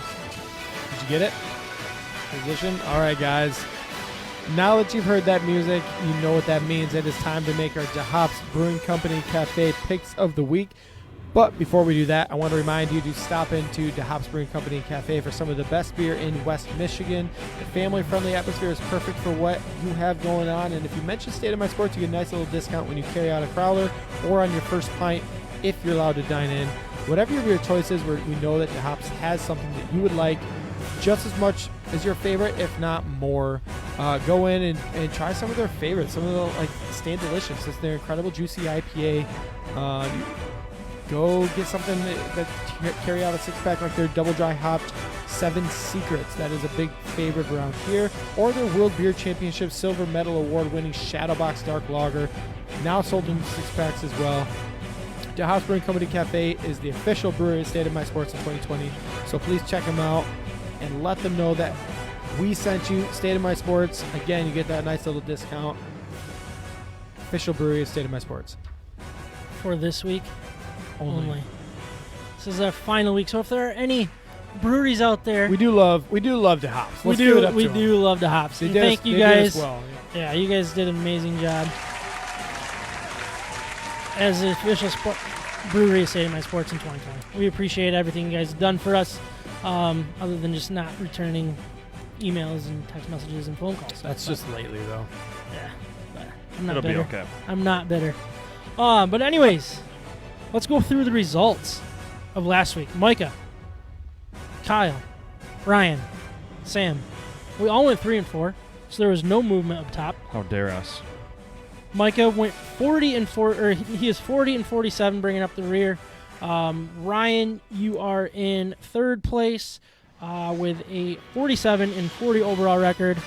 I am 48-39 in 2nd place behind Kyle, who has a 1-game lead on me for 49-38 overall. I gotta find my phone because I have Kyle's picks here. Ooh. King Kyle. I don't know what I did on my phone. What did I do? You put it on the ground because it was giving you feedback. Under a paper that I tossed aside. All right. So. Wait, so I didn't do we all did 3-4? Yeah, we all went 3-4. Crazy, right? Terrible. Okie dokie. We will start with the Mayo Bowl. You have Florida versus Oklahoma. Oklahoma is a 3-point favorite. Kyle is taking Florida. Underdog. Is this the Mayonnaise Bowl? Sorry. Yeah, Oklahoma is a 3-point underdog. I think Thank you for clearing that up. Mayonnaise Bowl is the worst. So Kyle took Florida. I'm going to take Florida as well. I don't think Oklahoma is very good. And I think Florida is going to they have enough to play for. Yeah, I think this is classic case of Big 12 versus SEC, right? I think Florida's a much better team. Oh, I'm going Florida too. I mean, a Big 12 defense against Florida's offense? Are you kidding me? Yeah. So we got Florida across the board. That's an episode that Jarrett would be proud of. So we'll jump down to the Peach Bowl. You got Cincinnati against Georgia, who is a 7-point favorite. Kyle took Georgia. I'm going to take Cincinnati. Oh, wow. I think they're so mad that they got snubbed. I don't think Georgia is as good as everybody thinks they are. 7 points is too many for me, so I'm taking Cincinnati. You say Kyle picked Georgia? He did. Easy. Cincinnati for me. Dang. Micah. Cincinnati. Wow. Cincinnati's good. pissed. All right, we got a couple playoff games, guys. A couple playoff games here. We'll start with number 4, Notre Dame, is against number 1, Alabama, who is a 19-point favorite. This is supposed to be a Final Four playoff game, and you got a 19-point spread. That is insane. I Kyle's, can't say I disagree, though. Kyle's taking Bama. I'm gonna take Notre Dame. It's going to be like a 17-point game, and it's not going to be that close, but Notre Dame's going to get a last-second touchdown to make it. That probably make them will cover. happen. 19's just too many. That's a lot of points. And Yeah, I'm sure Sure. Bama's going to cover it, but I'm going to take Notre Dame because it just makes sense to take 19 We've points. never had playoff games end up in blowouts, right? Usually it is, isn't it? Oh, okay, you're right. I'm taking Bama. Bama? All right, Micah. Bama. Oh, boy. Kiss Sorry, those Sam. hopes and dreams goodbye, Irish fans. I have a feeling it's going to be a blowout, but just 19, They could compete. Like, I mean, 18-point game is still a blowout for a playoff game. So, I don't know. It's going to be too much. It was probably the wrong pick. But we got one more playoff game. We have 58 seconds of the music left, so let's do this one pretty quick. We got Ohio State against Clemson, who is a 7.5-point favorite. Kyle is taking Ohio State. I am taking Clemson. Ryan. Ohio State. Micah. Give me Clemson. Wow. Split. I love it. That's always fun. It's better than when we always have Agree. all the same ones. All right, that was a nice transition. I should have done the volume down and jump over, but Was a better transition without you talking. yeah, if you probably, didn't probably would've explain been that. if I didn't explain how bad my transition was. You would have let me do that, man. All right, so we have Steelers at the Browns. Browns need this game. They're a 6.5-point favorite. So when the Steelers are playing like everybody, they're still not very good right now. I would probably take the Browns, even with Steelers playing everybody. They're not actually. I think Mason Rudolph's starting. So Browns Yep. are 6.5 6.5-point favorite. Kyle's taking Browns. I'm taking Browns. Micah. Browns. Okay. Sorry. I went out of order there. That's not your fault. Ryan. Steelers. He's like, his eyes lit up when everybody took the Browns. He's like, oh boy, I can take that. Whoa. All right, so we have the football team at the Eagles, who is a 1-point underdog at home. This game means a lot to Washington. Not so much to the Eagles, but It means lots of Lions, though. Come on, guys. yeah, exactly. Which football team? The football team. Oh, the football team. The. Or the. Yeah, The. it's probably- Yeah, you know it's the. Well, Dwayne yeah, my Haskins bad. isn't I was there. It's trying to not do, the football team Yeah, that's true. anymore. If Haskins was still there, it'd be the football team. Well, it's more like All football team. So Football funny. team. right, Kyle's taking the football team. I am taking the Eagles because I want it to happen so badly that I feel like if I pick it, it's going to, even though that's usually not how this works. Actually, I have a sounder for that. Hold on. That's not how it works. Oh, shoot. Hold on. That's not how it works. That's not how any of this works. See? Exactly. Who was that? That was a commercial. That Nice. was a good one. All righty. I'm taking the Eagles. Ryan. Eagles. Just because I want it, just like you. And Jalen Hurts is playing good, and I think he wants to prove a lot. Yeah. Guys, this is so easy. It's the Eagles. They're going to win this Washington game. doesn't even know who's starting at QB. Yeah, but they have a good defensive lineman. Oh, I could care less. Line core. Yeah, I think Hurts can run around Yeah, I think give me so the too. kind of Eagles. make some plays. Yep. I think that's going to happen as well. So the last game, the last time we get to pick the Lions for the season, you got Vikings at the Lions, who are a 6.5-point underdog. Kyle's taking the Vikings. 6.5. Yeah. All right, so I underlined this like 14 times. I could count it, but I think it's 14. that's how sold you are on it? Yeah. It's Who? on Vikings. You're taking the Vikings. Yeah, Lions are awful. Did you watch last week? It was hard to watch last week. I did, But- but all of the circumstances that they had, this basically comes down to if Stafford plays, they're going to cover the 6.5. they're probably going to win if Stafford plays. Because that's just they didn't the cover Lions last thing to do. time they played them with Stafford. But will the Lions do the most Lions thing and win and completely Yeah, probably. defeat their odds? No, I'm taking the Vikings. Their wide receivers are too good. Justin Jefferson's going to just have a field day. That's his name, right? Did I get that name right? Justin Jefferson. Yes. Yeah. Micah? Vikings. All right, yep. Those are the final regular season picks of the year. Crazy, right? This season just flew by. Done. It flew by. And like always, we have draft picks to look forward to, guys.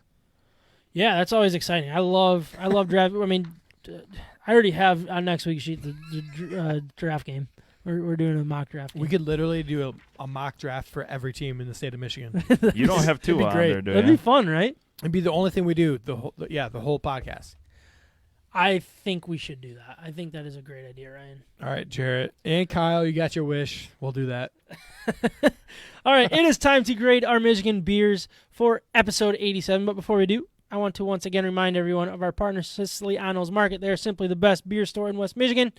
You guys know where they're located. They're on Lake Michigan Drive. Short drive, wherever you live in West Michigan. Just go there. That's Right where there. you get your beer. They have a massive and up-to-date inventory of the craft beers from across our great nation. Michigan beers all over the place. Awesome. They have like several rows of just Michigan beer, which is why we go there to help us pick out our beers for each and every State of My Sports episode. So please check them out and let them know that you heard about us or heard about them on State of My Sports podcast. For the people that are watching on our Facebook Live or on YouTube, you can see that the beers are just scrolling through. So there are, how many different beers are we doing? We're doing 5 different beers because we kind of went out of character here.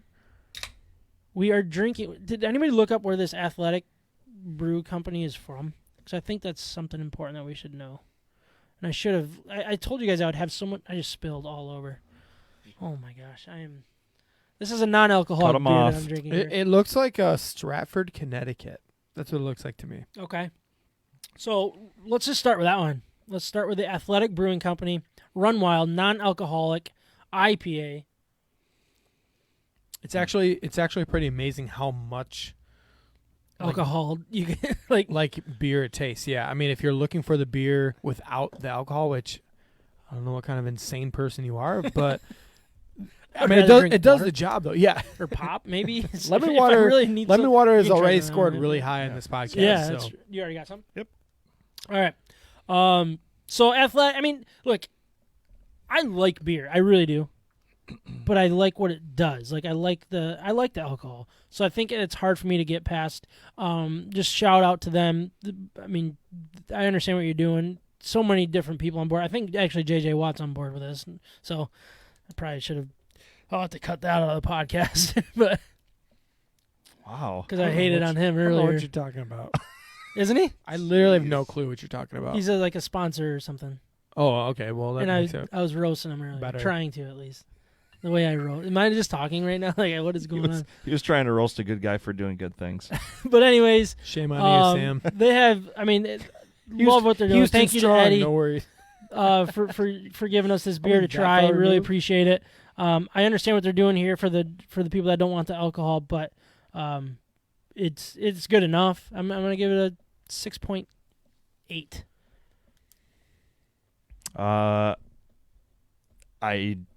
I understand what they're trying to do here, and it's not for me. It's a good beer for what it is, and I'm going to give it a 5.6. 5'7". I don't want to be the low guy in the total poll. It's fine. All righty. Let's get into our Michigan beers for this episode. Ryan, you want to start us off? Unruly Brewing Company. This is out of Muskegon, Michigan. I'm drinking Revel Rouser. This is a 7.2 again. This has a flavor of from the West Coast style IPA. Big, juicy, citrus, tropical, pine aromas, flavors with crisp, refreshing finish. You know, this is made with all Michigan hops. I really like. I actually don't get the citrus flavors that they're talking about from this beer, but on the other side of this, it's very, very easy to drink. I actually would recommend this beer pretty highly I just don't know if it matches exactly what they're trying to do on the can or by the description of the beer. Did I already say the percentage? 7.2 percenter. I'm gonna go with a 7.8. 7.8. All right, Micah. I'm drinking from Austin Brothers. Their Merking Dreams Come True.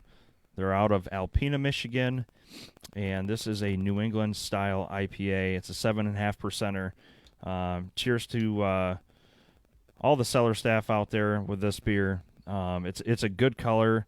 It's a really nice New England. I'm going to give this an 8.1. It's a good score. It's a very good score. All right, I am drinking. What am I drinking over here? I'm drinking Penn Hopper IPA. It is from, not Monkey Fist, it is from MiddleCoast. Oh, I was going to say East Coast. I knew it was like... MiddleCoast is tough because it's not really middle. Yeah, hold on. Yeah. Traverse City, right? It's farther north. Yes. Yeah. Yeah. So, yeah, I'm drinking from MiddleCoast Brewing, formerly Monkey Fist Brewing Company, Penn Hopper IPA. It is a very good IPA. I've been a big fan of this. What is the percentage here? 6.5% alcohol by volume. One thing that the brewers were telling me, they actually just got the okay to start selling beer and like shipping it, so you can buy it online and they will mail it to you, which is a pretty nice thing that not everybody can do. But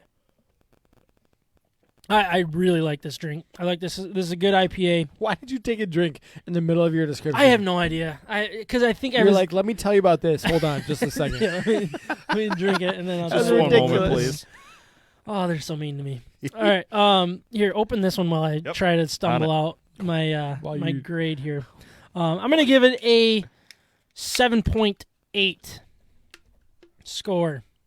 That is what I did there. That is the Penn Hopper IPA. What's next? All right. What are we doing? Yeah, let me transition. I'm just really struggling here. We're learning. Yeah. So, Mike, can you tell us a little bit about that beer? Yeah, from Arclight Brewing Company in Watervliet, Michigan. It's an 8%er. They're double IPA, hopped with Citra, Mosaic, and Idaho 7. Well, there's Mosaic in there, and like I mentioned last week, anything with the word Mosaic, you got me hooked. The label's sweet.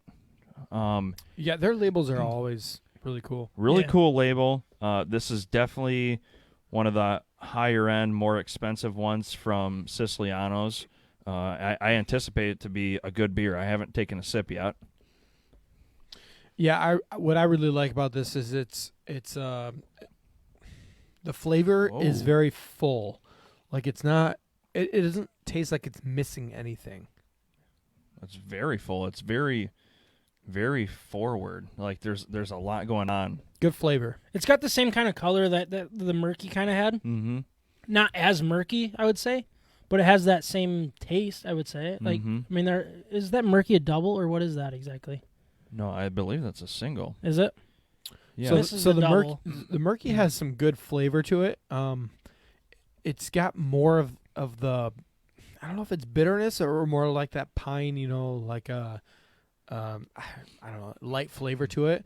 But I think this double kind of rounds itself out really well. It's like full beer. Yeah, it's really, really good.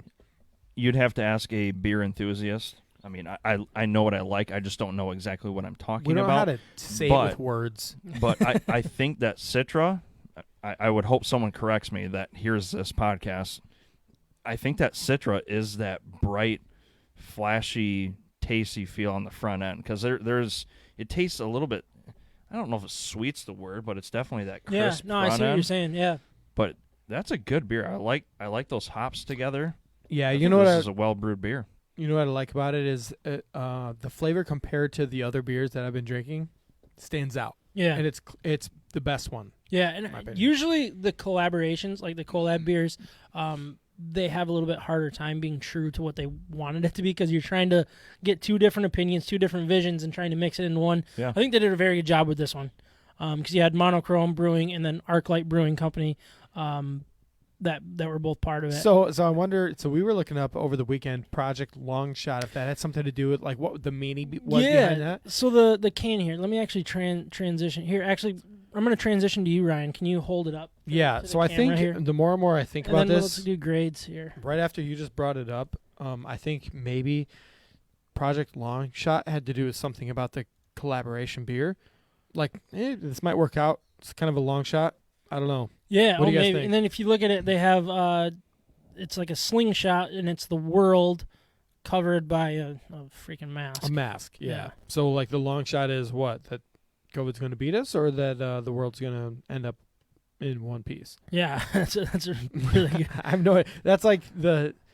Yeah, I don't know. You know, I should really reach out to him and ask him what it is that low. We would love to know the story behind this. It'd be very interesting. All right, let's do some quick grades. I'm gonna get out of here.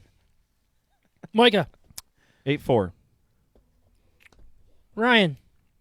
8.3. Sam. 8.3.5. No. Oh. I'm gonna go with a 8.4. You know. 8.0. All right. Am I allowed to do that? I'm disappointed, but okay? yeah, that's fine. You're disappointed with that? Yeah, I graded 8.3, so why wouldn't I be disappointed? I don't know. I thought I did a good job. Don't be disappointed. He looks like the bad guy. Yeah, that's true. Yeah.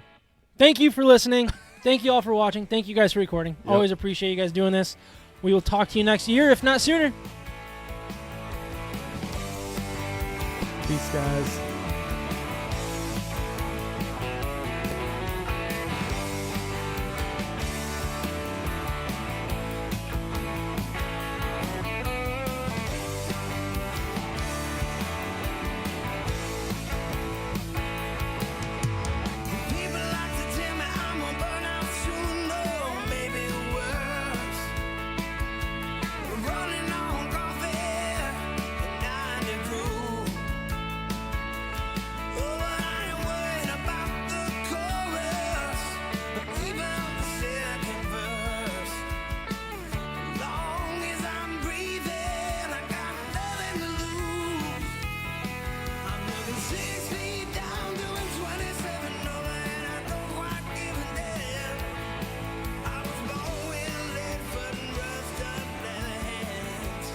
Thank you again to all our great sponsors, DeHop Brewing Company and Café, Siciliano's Market, Mac Web Design. Also, thank you to Paradise Outlaw for allowing us to use their music for our introduction, Detroit Hustle, and for our out 6 feet down.